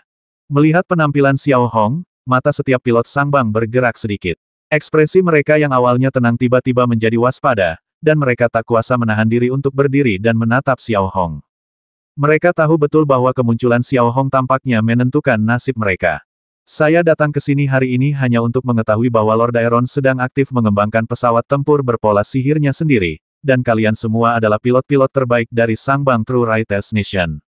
Saya hanya berharap kalian dapat mengirimkan salinan rutinitas latihan harian dan pengalaman menerbangkan pesawat tempur kalian. Saya juga dapat menjamin keselamatan kalian. Jika ada yang bersedia menjadi instruktur, saya dapat memberi kalian kebebasan yang layak. Xiao Hong berbicara dengan tenang, sambil menatap para pilot Sangbang terbaik di setiap sel tahanan. Tatapannya tidak menunjukkan tanda-tanda perubahan. Apa yang akan terjadi jika kita tidak melakukannya, tanya salah satu pilot Sangbang. Ini bukan sesuatu yang perlu kau khawatirkan. Kau bisa memilih untuk melawannya, tapi aku sarankan kau menyesalinya. Tidak ada yang namanya kematian sekali seumur hidupku. Aku bisa melakukan banyak hal dalam proses hidup mati ini. Dan jangan menguji kesabaranku. Kau hanya punya 1 hari. Setelah mengatakan ini, Xiao Hong perlahan berbalik, meninggalkan area penahanan, dan langsung menuju ruang penelitian dan pengembangan di pangkalan Angkatan Laut. Di sana, Qiao Linsen telah menyerahkan sistem pertahanan udara Steel Dome kepada kedua muridnya dan para peneliti ilmiah Lord Daeron, dan ia sendiri mengabdikan dirinya sepenuh hati pada penelitian dan pengembangan rudal. Rudal jenis ini dapat diluncurkan dari darat, keluar dari atmosfer, dan memberikan serangan dahsyat ke target di seluruh tata surya. Kesulitan terbesarnya telah disebutkan sebelumnya. Saat ini, Qiao Linsen berada di ruang penelitian dan pengembangan besar miliknya. Di depannya terdapat sebuah kelompok mekanik pola ajaib berbentuk kerucut setinggi 3 meter. Kelompok mekanik ini berisi berbagai kelompok pola ajaib yang terpasang di atasnya. Sue Xuanrong, Jiwo, dan beberapa pengawas lainnya berdiri di sekitar kelompok mekanik pola ajaib, sedikit mendongak dan mendengarkan penjelasan Qiao Linsen. Seluruh kelompok mekanis pola sihir adalah hulu ledak. Perbedaannya terletak pada rudal pola sihir biasa yang umumnya dibagi menjadi 2 jenis. Satu dilapisi dengan pola sihir peledak. Yang lainnya diisi dengan amunisi. Hulu ledak rudal galaksi yang saya rancang adalah tipe pengisian daya. Qiao Linsen menjelaskan prinsipnya. Apa maksudnya pengisian daya, tanya Qiwo. Xiao Hong datang ke pintu tanpa banyak keributan. Ia hanya berdiri diam di sudut dan mendengarkan dengan saksama. Hanya 1 orang atau lebih.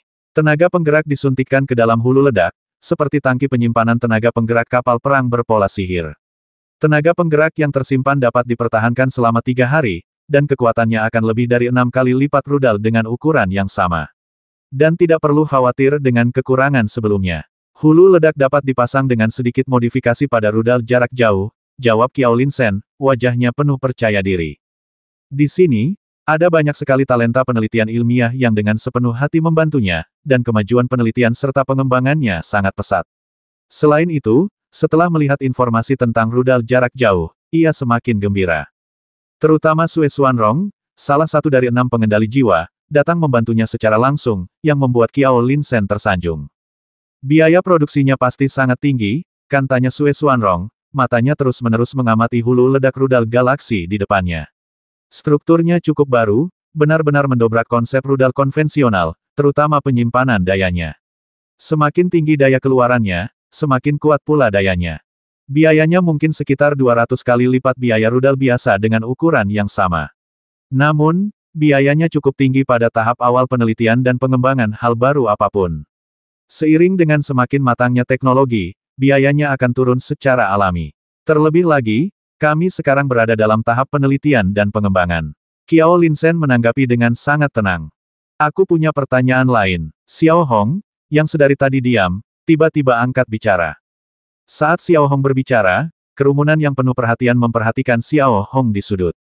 Xiao Hong tidak ingin terlalu formal saat ini, jadi ia melambaikan tangannya, memberi isyarat agar semua orang bersikap santai dan memperlakukannya sebagai orang biasa. Yang mulia, silakan bertanya apapun yang Anda miliki, kata Qiao Linsen dengan tenang. Anda baru saja mengatakan bahwa biayanya 200 kali lipat biaya rudal biasa, yang berarti kita tidak dapat menggunakan lautan rudal untuk melancarkan serangan. Dalam hal ini, satu hal yang harus kita pertimbangkan adalah masalah intersepsi oleh kapal musuh. Xiao Hong mengajukan pertanyaannya sendiri. Inilah yang paling saya pikirkan saat ini. Saya baru memikirkan cara memisahkan submunisi untuk menghindari intersepsi. Saya belum memikirkan hal lain. Saya ingin tahu apakah Yang Mulia punya ide bagus, kata Qiao Linsen dengan sedikit malu. Xiao Hong tidak berkata apa-apa. Ia melangkah maju beberapa langkah, menatap hulu ledak galaksi di depannya, dan berpikir sejenak sebelum berkata, bagaimana cara menghindari intersepsi. Kurasa itu tergantung pada metode intersepsi lawan. Setelah diselidiki, ditemukan bahwa rudal yang saat ini digunakan oleh kelompok tempur kapal induk Liao Yuan semuanya adalah rudal pencari panas dan sejumlah kecil rudal pelacak posisi. Ini juga yang paling umum. Selain itu, terdapat jaringan sinar yang terdiri dari meriam pola sihir tipe sinar dan jaringan intersepsi yang terdiri dari senapan mesin berdaya tembak luar angkasa. Seorang anggota staf melaporkan informasi yang telah disortir tersebut kepada Xiao Hong. Kalau pelacakan termal, kita bisa memasang banyak pola sihir bersuhu tinggi di kompartemen badan rudal. Begitu rudal musuh melacak kita, kita bisa melepaskannya untuk membingungkan sistem kendali rudal musuh. Selain itu, saat menghadapi sinar pemotong atau jaringan tembakan senapan mesin, kita cukup menggunakan logam paduan ultramikron untuk mencetak badan rudal, lalu Qiwo bisa mengukir pola sihir pertahanan di atasnya. Ini bisa sangat meningkatkan kemampuan menahan serangan. Xiao Hong berpikir sejenak dan berkata. Mendengar ini, mata Qiao Linsen sedikit berbinar. Jelas, solusi yang diberikan Xiao Hong sangat efektif, dan dengan kemampuan teknis Provinsi Tianji saat ini, sangat mungkin untuk mencapai efek seperti itu. Selain itu, karena kita tidak bisa menggunakan kekuatan angkatan laut rudal, kita tinggal menembakkan beberapa rudal kosong lagi, asli atau palsu, dan biarkan armada Sangbang mencegatnya secara acak. Selama satu rudal mengenai Liao Yuan, mereka tentu akan kacau balau, saran Xiao Hong. Usulan Xiao Hong jelas merupakan solusi yang sangat layak.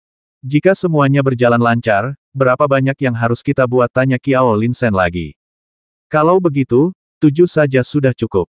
Termasuk boneka Fangasi, kita sekarang punya 7 pengendali jiwa.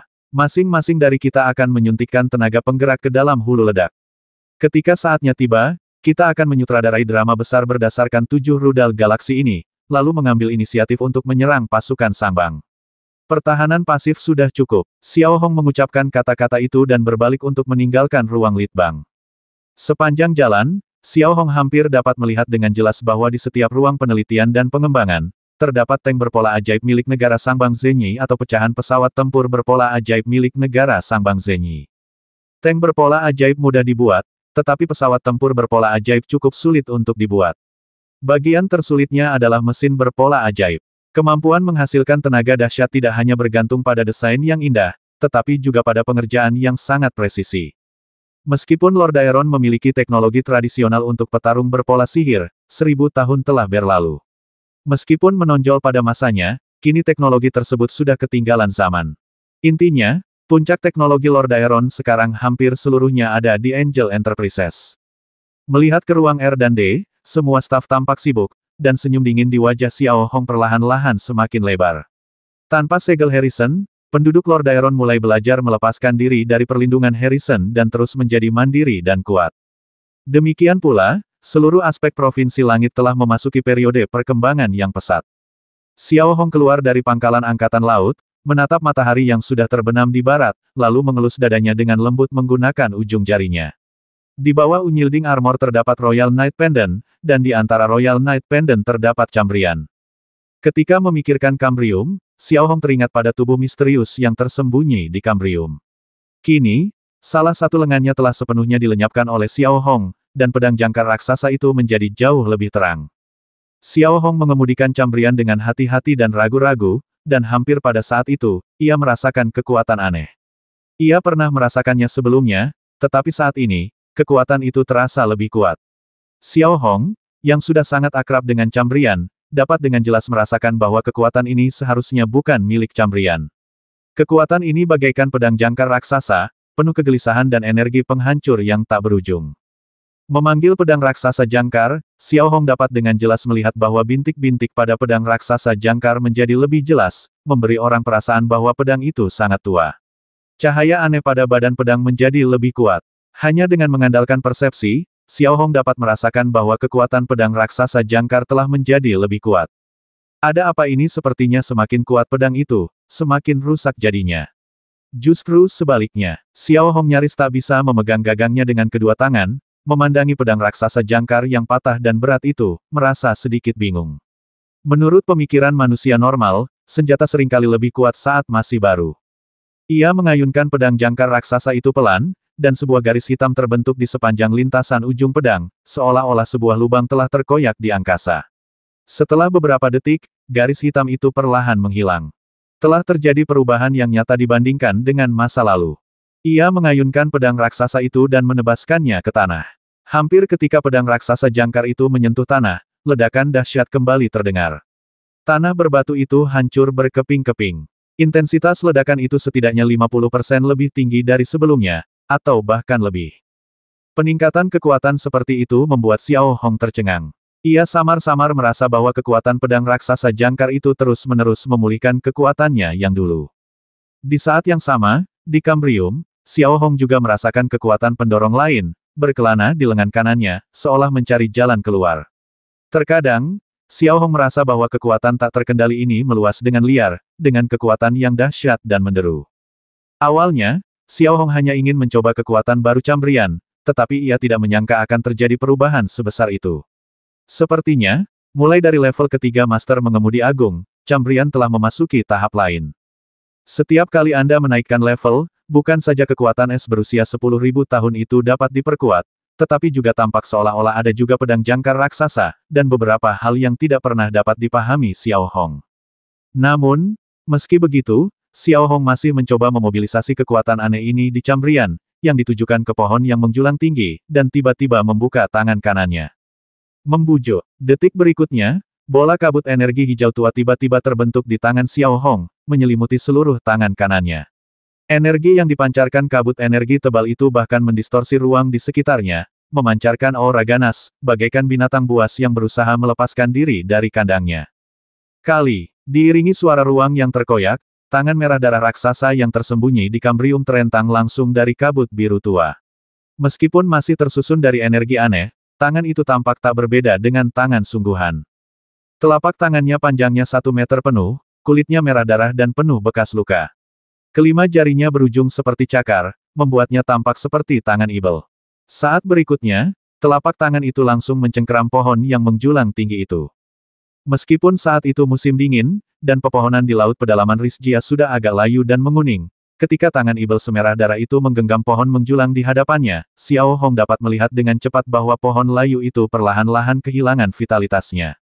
Melihat sekeliling, seluruh pohon jelas mulai menunjukkan tanda-tanda pembusukan. Cabang-cabang yang tadinya rimbun mulai mengerut sedikit demi sedikit, seperti sepotong kayu bakar kering yang telah disimpan selama beberapa tahun. Pada saat yang sama, Xiao Hong yang berdiri di sana, dapat dengan jelas merasakan bahwa kehidupan pohon yang menjulang tinggi ini sedang dikuras sedikit demi sedikit oleh cakar berdarah ini. Dengan perasaan seperti itu, ekspresi Xiao Hong tak bisa menahan diri untuk sedikit berubah. Melihat cakar ibel berdarah itu, Xiao Hong merasakan hawa dingin di hatinya. Xiao Hong belum pernah melihat kemampuan yang mampu mengekstraksi kehidupan dari makhluk hidup. Legenda mengatakan bahwa hanya mereka yang telah mencapai tingkat mengendalikan dewa yang dapat mengendalikan kehidupan, tetapi mengendalikan dewa tetaplah sebuah eksistensi legendaris. Ledakan. Tepat ketika Xiao Hong merasa terkejut, pohon menjulang tinggi di depannya telah roboh. Bagian-bagian yang patah sudah lapuk dan akan berubah menjadi serbuk gergaji jika diremas dengan tangan. Ekspresi Xiao Hong terus berubah. Ia samar-samar bisa merasakan bahwa mungkin sebelum kematian Harrison, ia telah mencapai kemampuan untuk mengendalikan para dewa, dan menyuntikkan kekuatan aneh ke dalam diri mereka, meninggalkan warisan kebangkitan bagi keturunannya. Perlahan-lahan menarik cakar berdarah dan pedang jangkarnya, Xiao Hong berdiri diam di sana untuk waktu yang lama, hatinya dipenuhi emosi. Jika pohon yang menjulang tinggi saja seperti ini, bagaimana dengan manusia? Apa efeknya? Xiao Hong memikirkan pertanyaan-pertanyaan itu dalam benaknya dan menatap tangan kanannya yang terbakar oleh energi berdarah. Namun, tidak peduli apapun, tidak peduli siapa dia, setidaknya Xiao Hong dapat yakin bahwa itu adalah kekuatan yang kuat. Dengan pemikiran ini, Xiao Hong merasa lega. Ia melangkah maju beberapa langkah, memasuki celah ruang angkasa permanen, dan kembali ke istana Lord Aeron. Cahaya senja matahari terbenam telah menerangi bumi, dan sistem pertahanan udara Steel Dome sekali lagi memberi harapan bagi penduduk Lord Aeron. Kota Violet yang makmur kembali ke kedamaiannya yang dulu. Inilah surga di bumi yang ingin dibangun Xiao Hong, di mana ia tidak akan lagi tinggal di bawah atap orang lain. Malam berlalu, dan keesokan paginya, setelah beristirahat semalaman, Xiao Hong kembali memasuki pangkalan Angkatan Laut. Pangkalan Angkatan Laut yang bagaikan pabrik produksi rudal di kota itu telah mulai memproduksi penuh rudal galaksi, berjumlah 7. Selain itu, terdapat rudal kosong yang hanya memiliki badan rudal tanpa hulu ledak. Xiao Hong tidak banyak bertanya tentang semua ini, tetapi membawa Flamingo, Tinan, dan belasan anggota pasukan tahanan lainnya ke ruang tahanan. Saat itu, para pilot Sangbang terbaik sedang menikmati sarapan yang sangat lezat. Melihat Xiao Hong masuk, semua pilot top menghentikan kegiatan mereka dan mengalihkan pandangan mereka ke arah Xiao Hong. Tatapan mereka dipenuhi kewaspadaan yang tak berujung, dan beberapa bahkan tampak tidak ramah. Semoga kalian semua beristirahat dengan baik tadi malam. Kurasa kalian sudah menulis apa yang kuminta kemarin. Xiao Hong, mengenakan baju sirah pantang menyerah dan jubah hitam, berdiri di tengah koridor dan bertanya, lalu melirik Tinan di sampingnya sekilas.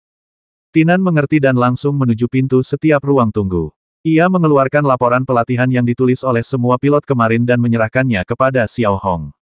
Ketika Xiao Hong mengambil laporan pertama, dia melihat hanya ada sebaris kata-kata yang ditulis dengan coretan di seluruh kertas putih. Para Ibel Lord Aeron, ras jahat, akan dihukum oleh langit dan bumi. Melihat kertas berisi bahasa yang menghina itu, wajah Xiao Hong tidak marah, tetapi senyum tipis tersungging di wajahnya. Laporan ini ditulis dengan baik. Siapa yang menulisnya? Xiao Hong mengeluarkan kertas putih di depannya dan bertanya dengan nada tenang. Ini aku, kata seorang pria dengan tanda pangkat kolonel di bahunya di ruang tahanan No. 1. Matanya dipenuhi kebencian yang tak berujung saat menatap Xiao Hong.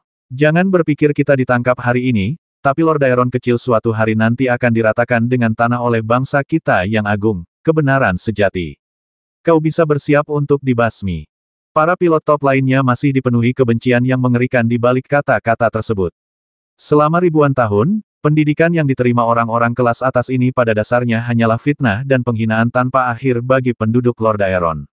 Mereka membandingkan ras Lord Aeron dengan ras yang paling dekat dengan Ibel dan sangat bangga telah menggulingkan kekaisaran Lord Aeron. Mereka sama sekali mengabaikan keuntungan rakyat Lord Aeron. Oh, menghadapi hinaan dari Kolonel Sangbang, Xiao Hong tetap tenang. Ia hanya mengangguk kecil, lalu melambaikan tangan, mengisyaratkannya untuk mendekat. Saat berikutnya, Tinan dan Scarface telah membuka pagar paduan mikron ruang tahanan, menyeret Kolonel Sangbang tepat di depan Xiao Hong, dan memaksanya berlutut di depan Xiao Hong. Aku, Xiao Hong, sangat mengagumi keberanianmu. Tentu saja, aku juga merasa kasihan padamu karena tidak pernah menjalani kehidupan yang sadar. Aku tidak akan berdebat denganmu tentang siapa yang benar atau salah, tetapi ada harga yang harus dibayar karena telah menyinggung Raja Lord Aeron. Xiao Hong menatap Kolonel Sangbang yang berlutut di depannya, nadanya masih tenang, tetapi lengan kanannya perlahan terbakar api merah. Paling buruk, kau akan mati. Apa masalahnya? Lanjut Kolonel Sangbang. Kematian memang bukan masalah besar, tapi bagaimana kau mati, terserah padaku. Setelah Xiao Hong selesai berbicara, lengannya tiba-tiba terulur ke arah Kolonel Sangbang. Di saat yang sama, telapak tangannya kembali diselimuti bola kabut energi hijau tua. Di saat yang sama, aura aneh tiba-tiba menyebar ke seluruh area tahanan, membuat orang-orang merasa aura itu akan menghancurkan segalanya. Saat berikutnya, menatap kabut energi hijau tua, cakar ibel merah darah itu terentang cepat lagi, dan telapak tangan besarnya langsung mencengkeram kepala Kolonel Sangbang.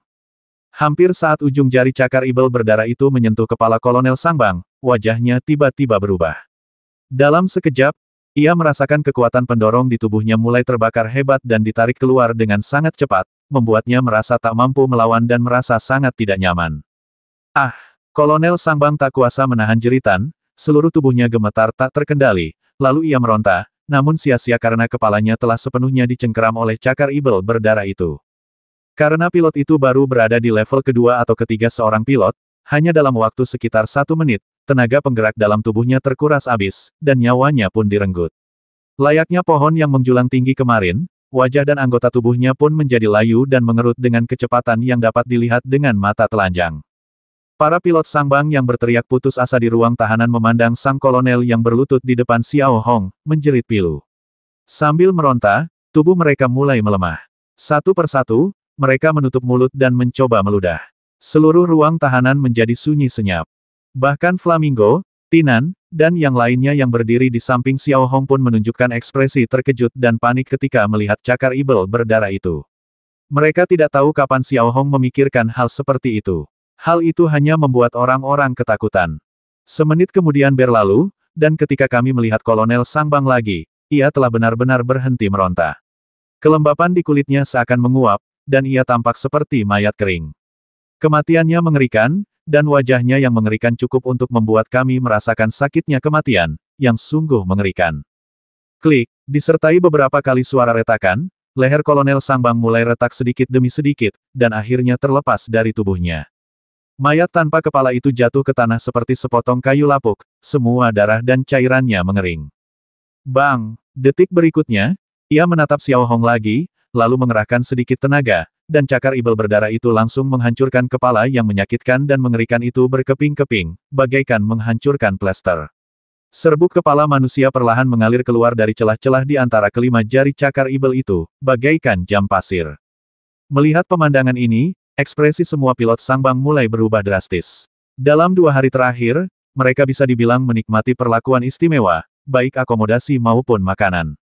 Dimanapun mereka berada, ruang tahanan seperti itu jelas dianggap kelas atas. Namun, ada satu hal yang membuat Xiao Hong menjadi kejam, yaitu ekstrim yang sama sekali berbeda. Bahkan metode yang digunakan Xiao Hong pun tak lagi bisa digambarkan sebagai kekejaman murni. Sesaat, kaki beberapa pilot Sangbang mulai gemetar tak terkendali. Raut wajah mereka yang penuh keriuhan telah lama menghilang, dan ketakutan yang tak berujung terpancar di wajah mereka. Setelah mencabut cakarnya yang berdarah, ekspresi Xiao Hong masih damai, tetapi kedamaian semacam ini memberi orang perasaan takut yang tak tertandingi. Kau lihat kata kematian tertulis di tiang kayu di depan garis pertahanan Ruima gantung saja. Xiao Hong menunjuk mumi di depannya dan memberi perintah. Kemudian ia perlahan menundukkan kepalanya, membuang laporan pertama, dan laporan kedua hanyalah selembar kertas kosong. Ini semacam keheningan, tanpa keberanian untuk menghina, juga tanpa keberanian untuk mengkhianati Sangbang Zhenghiguo. Xiao Hong mengabaikan orang seperti ini untuk sementara waktu dan membaliknya. Halaman ketiga berisi kata-kata yang menghina hidup kerajaan Zhenyi, dan Lord Daeron kecil akan dihancurkan oleh langit dan bumi. Siapa yang menulis ini? Xiao Hong mengeluarkan laporan ketiga dan menatap ke arah ruang tahanan tanpa merasa marah. Ia bertanya dengan lembut. Melihat para pilot Sangbang di ruang tahanan, mereka merasa merinding melihat sikap tenang Xiao Hong. Mereka semua menggelengkan kepala dan mundur selangkah serempak, mata mereka dipenuhi ketakutan, dan tak seorang pun berani mengakuinya.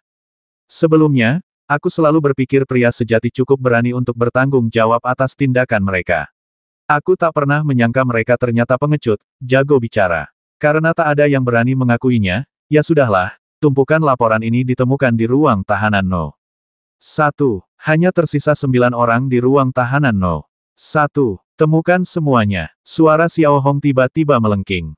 Baik, Bos, kata Tinan sambil mengedipkan mata, lalu memimpin belasan tahanan dan berjalan menuju ruang tahanan nomor 1 dengan sikap mengancam. Jelas, Xiao Hong melakukan ini untuk menyingkirkan semua orang di ruang tahanan No. 1. Tunggu, tidak, aku tidak menghina orang-orang Lord Daeron. Dia, itu dia. Melihat pilot Sangbang yang sudah ketakutan seperti burung, mereka melihat pintu ruang tahanan perlahan terbuka dan mengeluarkan suara seperti itu. Lalu mereka menunjuk seorang pria berkepala plontos dan berkata, itu dia. Dia yang menulis kata-kata hinaan itu. Si botak melihat sekeliling dan mendapati bahwa mantan rekan-rekannya telah mengkhianatinya satu demi menyelamatkan diri. Tak ada sumpah untuk hidup dan mati bersama-sama sekali. Tinan membuka pintu ruang tahanan, melirik Xiao Hong, dan tanpa berkata sepatah kata pun, mengulurkan tangan dan mencengkeram kerah pria botak itu dan menyeretnya keluar dari ruang tahanan. Di sisi lain, Xiao Hong diam-diam menggelengkan kepala ketika melihat pemandangan seperti itu. Ini adalah pasukan tanpa tekad dan keyakinan. Sedangkan Dewa Ogus, ia hanya dipaksa maju. Sifat asli orang Sangbang pun terungkap sepenuhnya. Tak seorang pun memiliki rasa simbiosis sedikit pun, dan semua orang dipenuhi keegoisan yang tak berujung. Celepuk. Hampir pada saat pria botak itu diseret ke hadapan Xiao Hong, kakinya lemas dan ia berlutut di hadapan Xiao Hong, wajahnya penuh ketakutan Xiao. Xiao, aku pantas mati, aku salah, aku tarik kembali perkataanku sebelumnya, mohon maafkan kesalahanku. Karena kau bilang kau pantas mati, bagaimana mungkin aku membiarkanmu pergi? Ekspresi Xiao Hong tetap tenang, tak berubah. Namun, lengan kanan yang tadinya mengendalikan cambrian itu kembali memancarkan kabut hijau tua, lalu perlahan-lahan merentangkannya ke arah pria botak itu. Orang-orang sepertimu sungguh hina. Dulu aku memperlakukanmu dengan sangat baik, tapi kau malah memanfaatkanku. Sekarang, setelah dipukuli, kau berlutut memohon ampun. Kalau ini bukan hinaan, apalagi yang bisa kau katakan? Setelah berkata demikian, cakar berdarah Xiao Hong terentang lagi dan mencengkeram kepala lelaki botak itu lagi. Seketika, jeritan tak berdaya si botak terdengar lagi. Rasa sakit dan ketakutan menyatu sempurna di matanya. Ia meronta dan meronta. Setelah tenaganya terkuras, tubuhnya mulai melemah sedikit demi sedikit. 2 menit kemudian, mumi tak bernyawa lainnya muncul di depan Xiao Hong, lalu diseret oleh prajurit Lord Aeron. Begitu saja, 1 jam berlalu, dan Xiao Hong mengeksekusi 21 pilot Sangbang dengan cara yang tidak manusiawi ini. Sisanya telah berubah menjadi burung-burung yang ketakutan. Mereka bahkan tidak berani menatap langsung ke arah Xiao Hong, dan mereka bahkan tidak berani bernapas. Kuberi kau waktu 1 hari lagi. Besok, kalau aku masih belum bisa melihat apa-apa, kau seharusnya tahu apa hasilnya. Lagi pula, kulihat kau sepertinya tidak terbiasa dengan makanan dan minuman lezat itu. Jadi mulai hari ini, makananmu akan sama seperti Gao Xiangren. Makanan itu pasti tinggi protein, karena otakmu tidak mengandung apapun selain protein. Xiao Hong mengucapkan kata-kata itu lalu berbalik dan pergi. Hanya pilot-pilot Sangbang yang tersisa yang masih ketakutan. Perlakuan yang mereka terima kemarin dan hari ini sangat berbeda. Ini juga kesalahan mereka sendiri. Mereka tidak bisa menyalahkan orang lain. Ini juga akibat dari upaya mereka untuk menantang prinsip dasar Lord Aeron. Xiao Hong, yang telah berjalan keluar dari area penahanan, dapat dengan jelas merasakan melalui kekuatan pendorong di tubuhnya saat ini bahwa kekuatan pendorong dan kehidupan yang baru saja terkuras dari lebih dari 20 orang tidak lenyap begitu saja, tetapi semuanya diserap oleh lengan ini ke dalam tubuh raksasa yang disegel di Kambrium. Xiao Hong sendiri dapat dengan jelas merasakan bahwa saat ia terus mengembangkan cambrian, ia dapat mengendalikan tubuh raksasa itu sedikit demi sedikit, dan mengubah kekuatannya menjadi kekuatannya sendiri, yang merupakan kekuatan penghancur. Xiao Hong juga menantikan hasil seperti apa yang akan dicapai jika cambrian dikembangkan lebih lanjut. Ini hanya akan diketahui saat Anda mencapai level kelima dari Grid Master of Driving. Dengan cara ini, seminggu berlalu dengan cepat. Selama minggu ini, kapal induk Liao Yuan dan Angkatan Udara berkekuatan 3 juta tentara bersama-sama melancarkan serangan udara besar-besaran. Namun, menghadapi sistem pertahanan udara Steel Dome yang diperkuat, mereka tetap kembali tanpa hasil. Sebaliknya, mereka kembali menderita kerugian dalam serangan balik Provinsi Langit. Liao Yuan kehilangan 55 pesawat tempur, dan Angkatan Udara Bian Sunan kehilangan 300 pesawat tempur pola ajaib, yang merupakan pukulan berat lainnya. Sebaliknya, Provinsi Langit telah mulai membangun sistem pertahanan udara kubah baja secara bertahap di wilayah negara bagian Shengxi dan negara bagian Nobel. Dengan kata lain, menghadapi serangan gugus tempur kapal induk, Provinsi Langit tidak mengalami kerusakan parah. Sebaliknya, Provinsi Langit mulai membuat kemajuan yang stabil dan secara bertahap memperluas wilayah kendalinya. Tujuannya adalah untuk sepenuhnya menggabungkan negara sejahtera dan negara mulia ke dalam sistem pertahanan Provinsi Langit dalam waktu singkat, dan kemudian membangun kembali 2 garis pertahanan yang tidak dapat dihancurkan berdasarkan garis pertahanan terusan besar Fajar dan Pegunungan Ores. Jika ini terus berlanjut, suatu hari, kerajaan Gaoxiang Zhenyi dan kerajaan Sangbang Zhenyi akan sepenuhnya kehilangan kendali atas bintang Ibel, dan serangan kerajaan Sangbang Zhenyi hanya akan tinggal nama saja. Mereka bahkan mungkin tidak lagi membutuhkan bantuan dari tempat lain dan dapat menjadi negara yang merdeka. Heitinga dari Boying Star hampir pingsan karena marah ketika dia mengetahui bahwa dalam seminggu terakhir, Provinsi Langit tidak mengalami kerugian besar dalam menghadapi serangan kelompok tempur kapal induk dan 3 juta pasukan negara bagian atas, tetapi telah berkembang dan wilayah kendalinya terus meluas. Pasukan yang mampu bersaing dengan bangsa antar bintang bahkan tidak mampu menghadapi provinsi kecil Skyrim, dan malah menderita kerugian besar. Ini sungguh memalukan. Bahkan federasi lain menggambarkan pasukan Sangbang sebagai macan kertas, tanpa efektivitas tempur kecuali taktik gelombang manusia. Negara dengan populasi hampir 100 miliar jiwa dan mengklaim sebagai negara adidaya bahkan tidak dapat mengalahkan Provinsi Langit yang populasinya hanya 20 juta jiwa. Bagaimana mungkin Heitinga tidak marah mendengar kata-kata seperti itu sedangkan untuk rakyat negaranya, laporan informasi dari garis depan telah diblokir sepenuhnya. Sesekali, ada juga yang menyebutkan tentang gerak maju tentara kita yang berhati-hati.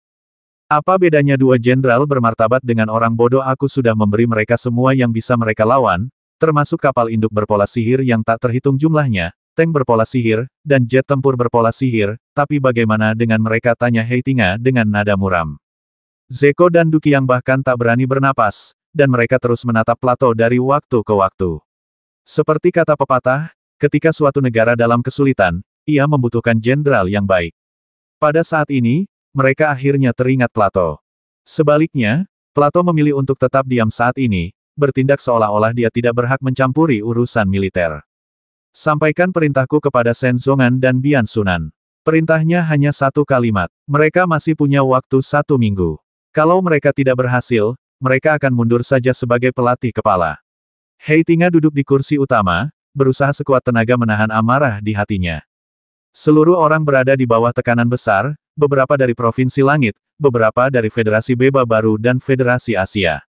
Selain itu, informasi yang membuat Heitinga semakin ketakutan adalah informasi dari Manhattan, yang berulang kali meminta kerajaan Sangbang Zhenyi untuk mengambil alih Provinsi Langit sesegera mungkin, karena tokoh utama Federasi Beba Baru, Joganin Pembasmi Ibel, telah menghubungi Manhattan secara pribadi. Jelas, Federasi Beba Baru tidak akan melakukan ini kecuali benar-benar diperlukan.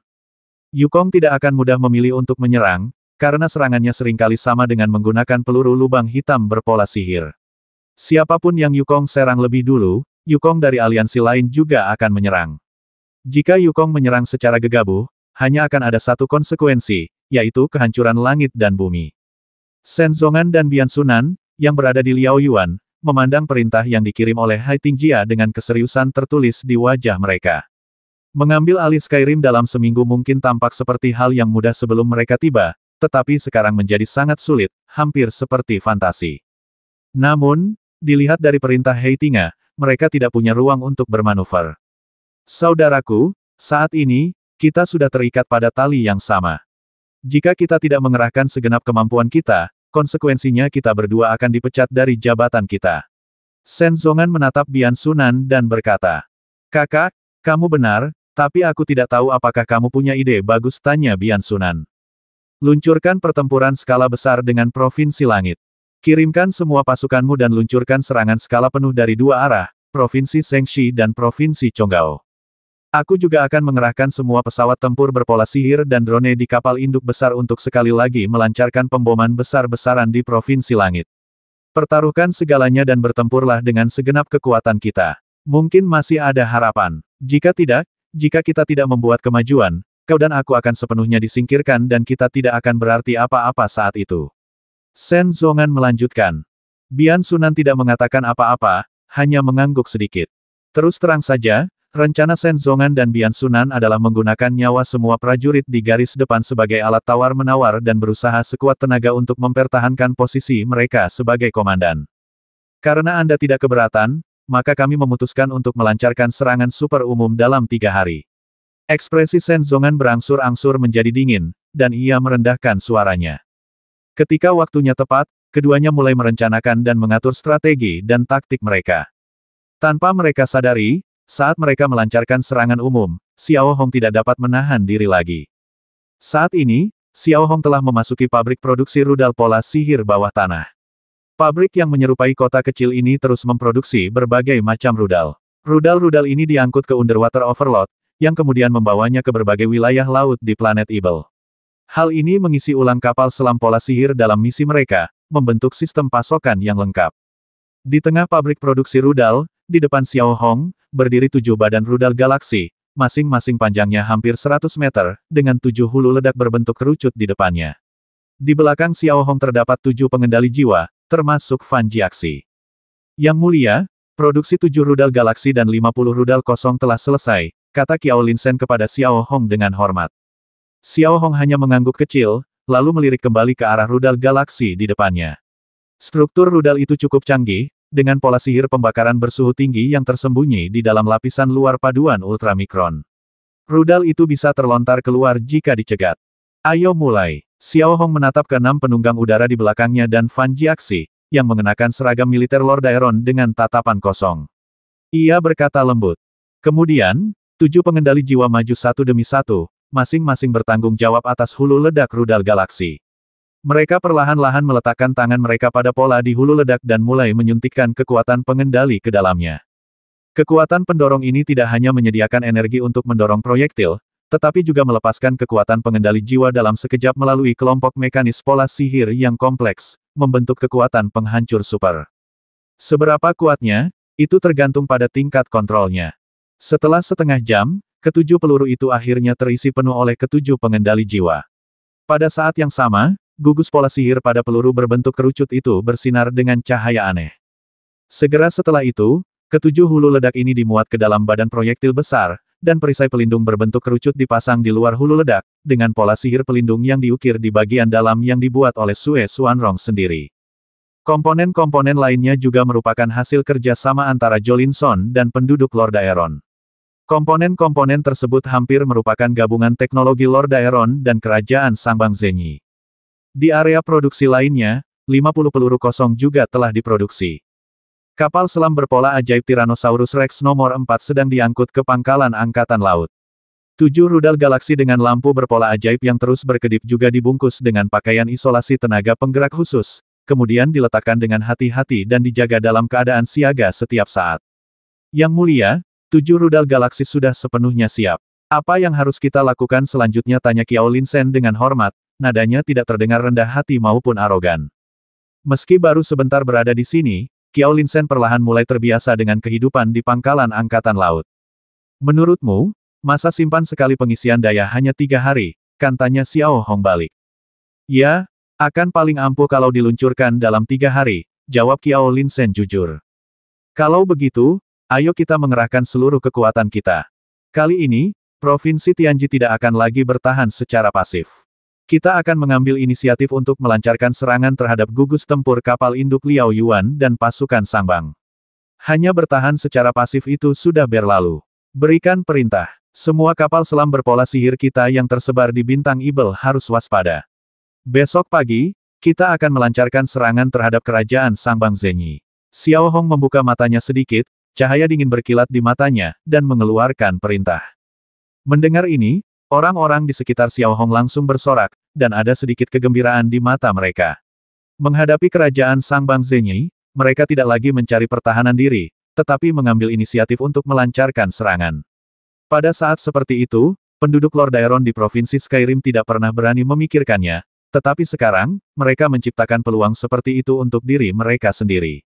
Baik, Yang Mulia, semua orang yang hadir menjawab serempak, suara mereka bernada tinggi. Yang Mulia, kami baru saja memeriksa laporan pelatihan yang diberikan oleh 80 pilot itu. Tidak ada yang salah dengan mereka. Namun, mereka berharap Yang Mulia berbelas kasih dan tidak membiarkan mereka memakan belalang dan cacing tanah lagi. Pada saat ini, Direktur Intelijen Wanita di Pangkalan Angkatan Laut melapor kepada Xiao Hong.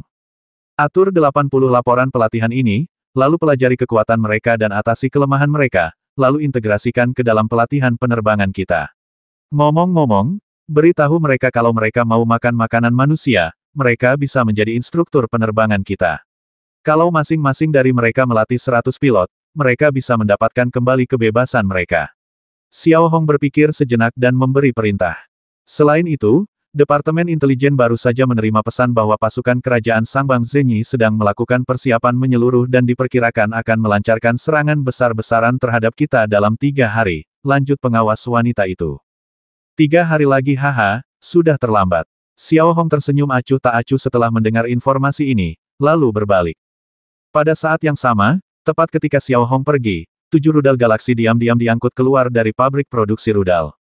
Demi menjaga kerahasiaan sepenuhnya, tak seorang pun kecuali Kapten Tyrannosaurus Rex nomor 4 dan nomor 7 yang tahu apapun tentangnya. Mereka hanya perlu tiba di lokasi yang ditentukan saat itu. Staf di Pangkalan Angkatan Laut juga kembali sibuk, terutama untuk menyediakan data yang relevan untuk serangan besok, seperti waktu dan perkiraan lokasi Liao Yuan, yang berada di orbit jauh bumi, serta berbagai lokasi pangkalan militer Sangbang, kondisi dasar berbagai wilayah laut, DEL. Liao Yuan sibuk dengan pengerahan pasukan selama 3 hari berikutnya, tetapi mereka tidak tahu bahwa Xiao Hong selangkah lebih maju dari mereka. Sementara pasukan Sangbang bersiap, cengkeraman jahat Provinsi Tianji perlahan-lahan menyebar. Ibu kota Provinsi Skyrim berinisiatif melancarkan perang berskala super besar. Ini pasti sesuatu yang tak pernah terbayangkan oleh pasukan Sangbang. Seluruh prajurit Sangbang sedang mengatur pola pertempuran dan perbekalan mereka, siap untuk terbagi menjadi 2 kelompok dan melancarkan pertempuran yang sangat menentukan menuju front pertahanan Fajar dan arah negara Chonggao. Berapapun pengorbanannya, mereka akan merebut Provinsi Langit. Saat itu pukul 8 pagi berikutnya. Terdapat total 12 regu tempur kapal selam Tyrannosaurus Rex di Provinsi Tianji. Mereka semua telah disebar di berbagai wilayah laut di belahan utara Bintang Ibel sesuai dengan perintah Xiao Hong. Mereka terisi penuh amunisi dan personel, dan tampak siap tempur. Xiao Hong juga telah memasuki ruang komando inti Pangkalan Angkatan Laut lagi. Di tengah meja konferensi melingkar, layar cahaya terus berkedip, merekam berbagai data dengan sangat detail. Orang-orang yang duduk di sebelah Xiao Hong terbagi menjadi 2 kelompok komandan militer di sebelah kiri dan perwira teknis di sebelah kanan. Kegembiraan kemarin telah sirna, digantikan oleh keseriusan. Yang mulia, diperkirakan pukul 11 pagi, Liao Yuan akan menghadap ekuator Samudra Merah. Petugas pengumpulan informasi melapor kepada Xiao Hong. Yang mulia, 200.000 pasukan kami telah berhasil menyusup ke sekitar pegunungan Ores dan telah berada di tempat yang aman. Lei Jie melapor kepada Xiao Hong. Xiao Hong tidak menjawab. Ia menatap layar cahaya, lalu melihat pola sihir waktu. Mata dinginnya berkilat penuh permusuhan, dan jari telunjuk kanannya terus mengetuk-ngetuk meja. Tepat pukul 8.10, suara ketukan jari telunjuk Xiao Hong di atas meja tiba-tiba berhenti. Kemudian, ia mengeluarkan perintah melalui pola sihir komunikasi semua regu tempur kapal selam Tyrannosaurus Rex, ikuti rute serangan yang telah direncanakan sebelumnya dan luncurkan serangan ke pangkalan militer Sangbang. Setelah menerima perintah Xiao Hong, silo rudal di bagian belakang kapal selam pola sihir tempur yang didistribusikan di belahan bumi utara dibuka satu demi satu, dan rudal pola sihir meluncur keluar dari permukaan laut dan melesat langsung ke langit. Dalam sekejap, bintik-bintik cahaya merah pekat muncul di peta deteksi yang dikirim kembali oleh satelit pola ajaib, menyebar ke seluruh belahan bumi utara dan berkumpul menuju berbagai pangkalan 3 juta pasukan. Saat ini, posisi dominan kapal selam berpola ajaib Provinsi Langit di perairan telah tak tergoyahkan. Bahkan jika kerajaan Sangbang Zenyi ingin bersaing dengan Angkatan Laut Provinsi Langit, hal itu tidaklah mudah. Perbedaan mendasar terutama terletak pada kesan pertama dan investasi pada paduan mikron. Pada saat yang sama, di Liao Yuan, Shen Zongan dan Bian Sunan masih aktif melakukan persiapan di segala aspek sesuai dengan rencana yang direncanakan sebelumnya. Bian Sunan memimpin pasukan darat dan melakukan persiapan di segala aspek, terutama persiapan praperang dan penanisasian peralatan tempur. Saat malam tiba, mereka akan bergerak maju menuju pegunungan Ores dan garis depan kanal besar Fajar di bawah naungan kegelapan. Besok sore, mereka akan melancarkan serangan umum ke Provinsi Langit. Hal yang sama juga berlaku bagi Shen Zongan di sisi lain, yang membuat semua pilot di Liao Yuan melakukan persiapan menyeluruh, memberikan orang-orang perasaan berada di ambang anak panah. Kali ini, kau dan aku akan bertarung dengan sekuat tenaga. Sekalipun kita tak bisa menaklukkan Provinsi Langit, 3 juta pasukan dan ribuan pejuang berpola sihir pasti akan memberikan pukulan telak bagi Provinsi Langit. Sekalipun kita tak bisa menaklukkannya, kita pasti akan melukai mereka dengan parah. Shen Zongan menyilangkan tangan di dada, menatap layar cahaya dan perbandingan kekuatan kedua belah pihak, bergumam dalam hati. Karena menurut Shen Zongan, ia telah memikirkannya dengan sangat matang. Hampir 10 juta pasukan Provinsi Tianji yang disebut-sebut hampir semuanya adalah prajurit. Setelah semuanya diganti, bahkan jika hanya 3 juta yang diganti, produktivitas mereka dalam segala aspek akan sangat terpengaruh. Jika semuanya diganti, Provinsi Tianji hampir akan hancur total, dan mustahil untuk menambah pasukan. Saya sudah memikirkan taktik spesifiknya. Jika Provinsi Tianji melancarkan serangan balik skala penuh, Angkatan Udara Saudara Sen harus memberikan dukungan pada kesempatan pertama, lanjut Bian Sunan. Tenanglah, saudaraku. Kali ini kita akan maju dan mundur bersama.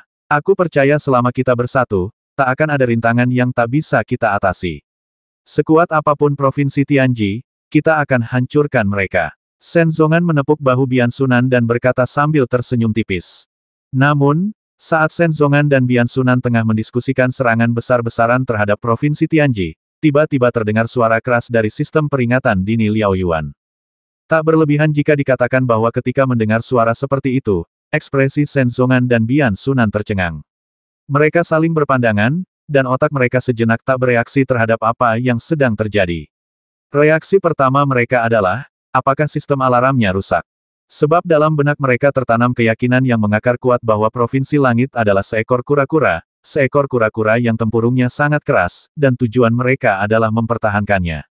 Namun, alarm berbunyi saat itu juga, menandakan bahwa mereka sedang diserang. Provinsi Skyrim telah mengambil inisiatif untuk memprovokasi perang. Ini agak sulit dipercaya bagi Provinsi Skyrim yang lemah, bukan? Melapor kepada kedua komandan, pasukan kapal selam pola ajaib Provinsi Langit tiba-tiba meluncurkan sejumlah besar rudal pola ajaib ke-20 pangkalan militer kita. Petugas peringatan dini itu tiba-tiba berbalik dan melapor kepada Sen Zongan dan Bian Sunan. Wajahnya juga dipenuhi rasa tidak percaya. Pada saat yang sama, layar utama telah diubah menjadi pemindaian holografik bintang Ibel. Titik-titik merah pekat muncul di bagian depan, melesat keluar dari berbagai wilayah laut dan berkumpul menuju 20 pangkalan militer tentara Sangbang yang paling dekat dengan garis pantai. Perkiraan kasar saja menunjukkan bahwa jumlah rudal yang diluncurkan dalam putaran ini tidak kurang dari 20.000. Ini, Sen Zongan dan Bian Sunan benar-benar tercengang oleh pemandangan ini. Provinsi Langit tiba-tiba berbalik arah dan mulai aktif mencari pertempuran dengan kerajaan Sangbang Zenyi, tidak lagi bergantung pada pertahanan pasif. Dengan kata lain, saat ini, Provinsi Langit tidak lagi rela membiarkan inisiatif tetap berada di tangan pasukan Sangbang. Sebaliknya, mereka sedang menyelesaikan transformasi dari bertahan menjadi menyerang. Transformasi semacam itu sungguh mengerikan. Dengan kata lain, Provinsi Skyrim telah sepenuhnya terbebas dari penindasan negara bagian atas yang kuat, negara bagian Zenyi. Tentara Sangbang masih aktif mempersiapkan diri untuk melancarkan serangan umum, tetapi Provinsi Tianji tidak bisa menunggu dan mengambil tindakan terlebih dahulu. Bagaimana ini bisa terjadi? Bian Sunan melihat pemandangan di layar. Ia terkejut dan tak menyangka. Cepat, perintahkan pasukanmu untuk bertahan sekuat tenaga. Sen Zongan memaksa dirinya untuk tetap tenang dan mengambil tindakan darurat menghadapi serangan mendadak itu. Pada saat yang sama, tentara Sangbang yang ditempatkan di berbagai pangkalan militer bersiap untuk berangkat, dan pesawat tempur pola sihir dan tank pola sihir sedang dimuat ke dalam kapal pengangkut pasukan pola sihir satu demi satu. Namun, pada saat ini, sirene di pangkalan tiba-tiba berbunyi, dan rudal padat bersiul di layar lampu deteksi kapal pengangkut pola ajaib. Para prajurit Sangbang tidak sepenuhnya siap menghadapi inisiatif Xiao Hong untuk memprovokasi perang dan melancarkan serangan, dan mereka tidak pernah menyangka bahwa Provinsi Tianji akan mengembangkan cara serangan berskala besar dalam waktu yang begitu singkat. Untuk sesaat, pangkalan militer yang akan diserang dan para prajurit yang lengah mulai menunjukkan tanda-tanda kekacauan. Tank-tank berpola sihir yang belum dikirim ke kapal pengangkut pasukan mulai beroperasi satu demi satu, dan tank-tank yang telah dikirim segera diangkut keluar, sementara pesawat-pesawat tempur berpola sihir sibuk lepas landas dari darat. Ketenangan dan ketenangan sebelumnya telah hilang. Tetapi meski begitu, akan mustahil untuk mengangkut semua tank berpola ajaib itu dalam waktu yang singkat. Hanya beberapa menit kemudian, rudal-rudal padat berjadewa dari langit di atas 20 pangkalan militer. Meskipun pesawat tempur berpola sihir dikerahkan dengan kekuatan penuh, dan meskipun tank berpola sihir yang diaktifkan sementara berusaha sekuat tenaga untuk mencegat dan membentuk jaringan pertahanan udara yang padat, lebih dari 100 rudal masih membombardir pangkalan militer tanpa ampun. Beberapa kapal pengangkut pasukan berpola sihir langsung hancur berkeping-keping dan terbakar. Di atas tanah, diiringi kemunculan bola cahaya satu demi satu, jeritan nyaring para prajurit Sangbang menggema di angkasa. Setiap kali terjadi ledakan, darah dan daging berhamburan kemana-mana. Pada saat ini, serangan proaktif oleh Provinsi Langit telah mulai menyebabkan kerusakan besar pada prajurit Sangbang. Dan ini tampaknya baru permulaan.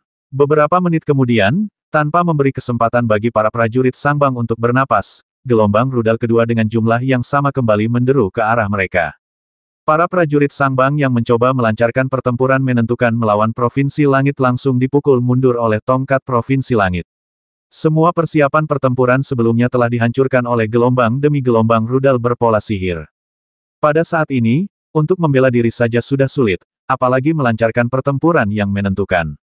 Shen Zongan dan Bian Sunan, yang berada di ruang kendali utama Liao Yuan, melihat pemandangan pangkalan militer di Bintang Ibel yang dilalap api, wajah mereka menjadi pucat. Mereka merasa udara di sekitar mereka akan membeku. Mereka tak percaya dalam mimpi mereka bahwa dalam waktu sesingkat itu, Provinsi Langit telah berubah dari bertahan dengan gigih menjadi memiliki kekuatan untuk melancarkan serangan secara aktif. Terlebih lagi, dampak serangan itu begitu dahsyat hingga langsung menghancurkan semua rencana mereka sebelumnya. Hanya setelah beberapa putaran serangan, tentara Sangbang kehilangan 20 kapal pengangkut pasukan berpola sihir, bersama dengan staf di dalamnya dan tank berpola sihir, yang mengalami kerusakan berat. Yang lebih mengerikan lagi adalah hujan rudal yang menjadi andalan Skyrim masih bergemuruh dengan hebatnya. Hanya dalam waktu setengah jam, sebanyak 100.000 rudal dilontarkan, termasuk rudal lava yang membuat tentara pusing. Jika rudal jenis ini tidak dapat dicegat di ketinggian tinggi, begitu jatuh di bawah 1000 meter, suhu tinggi akan membahayakan tentara di darat.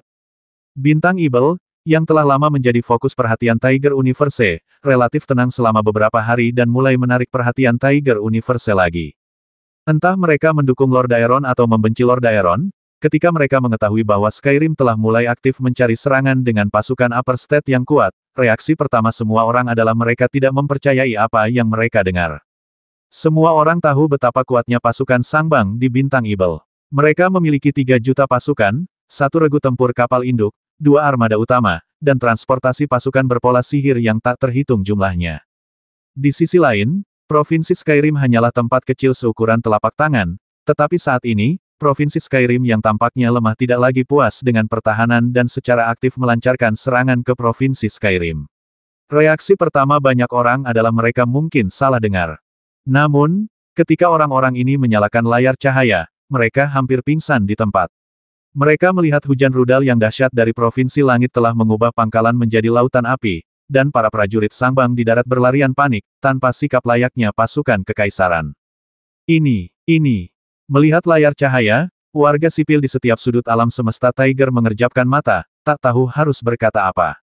Mereka selalu bertanya-tanya apakah mereka sedang bermimpi. Itu pasukan berkekuatan 3 juta orang, dan ada juga kapal induk besar di luar atmosfer untuk mendukung mereka.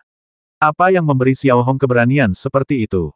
Namun, pemandangan di depan mereka masih membuat mereka menggigil ketakutan. Sepertinya niat membasmi tersembunyi di balik setiap permukaan laut yang tampak tenang di Bintang Ibel. Di sisi lain, Xiao Hong, yang berada di ruang komando inti, sama sekali tidak terlihat bersemangat. Meskipun rencana pasukan Sangbang untuk melancarkan serangan umum dalam waktu singkat telah hancur berantakan, dan meskipun tentara Sangbang menderita banyak korban, ini bukanlah tujuan akhir Xiao Hong. Tujuan akhir Xiao Hong adalah menggunakan kapal induk Liao Yuan untuk menunjukkan kemampuan Provinsi Tianji dalam menembus kehampaan. Hal yang paling memuaskan adalah memberikan kerusakan berat pada pusat serangan, Liao Yuan. Hal itu juga akan memberikan pukulan telak bagi pasukan Sangbang saat ini, bagai pisau tajam yang menusuk jantung mereka. Mengenai pengeboman tanpa pandang bulu saat ini, sebenarnya, dibutuhkan investasi modal yang sangat besar.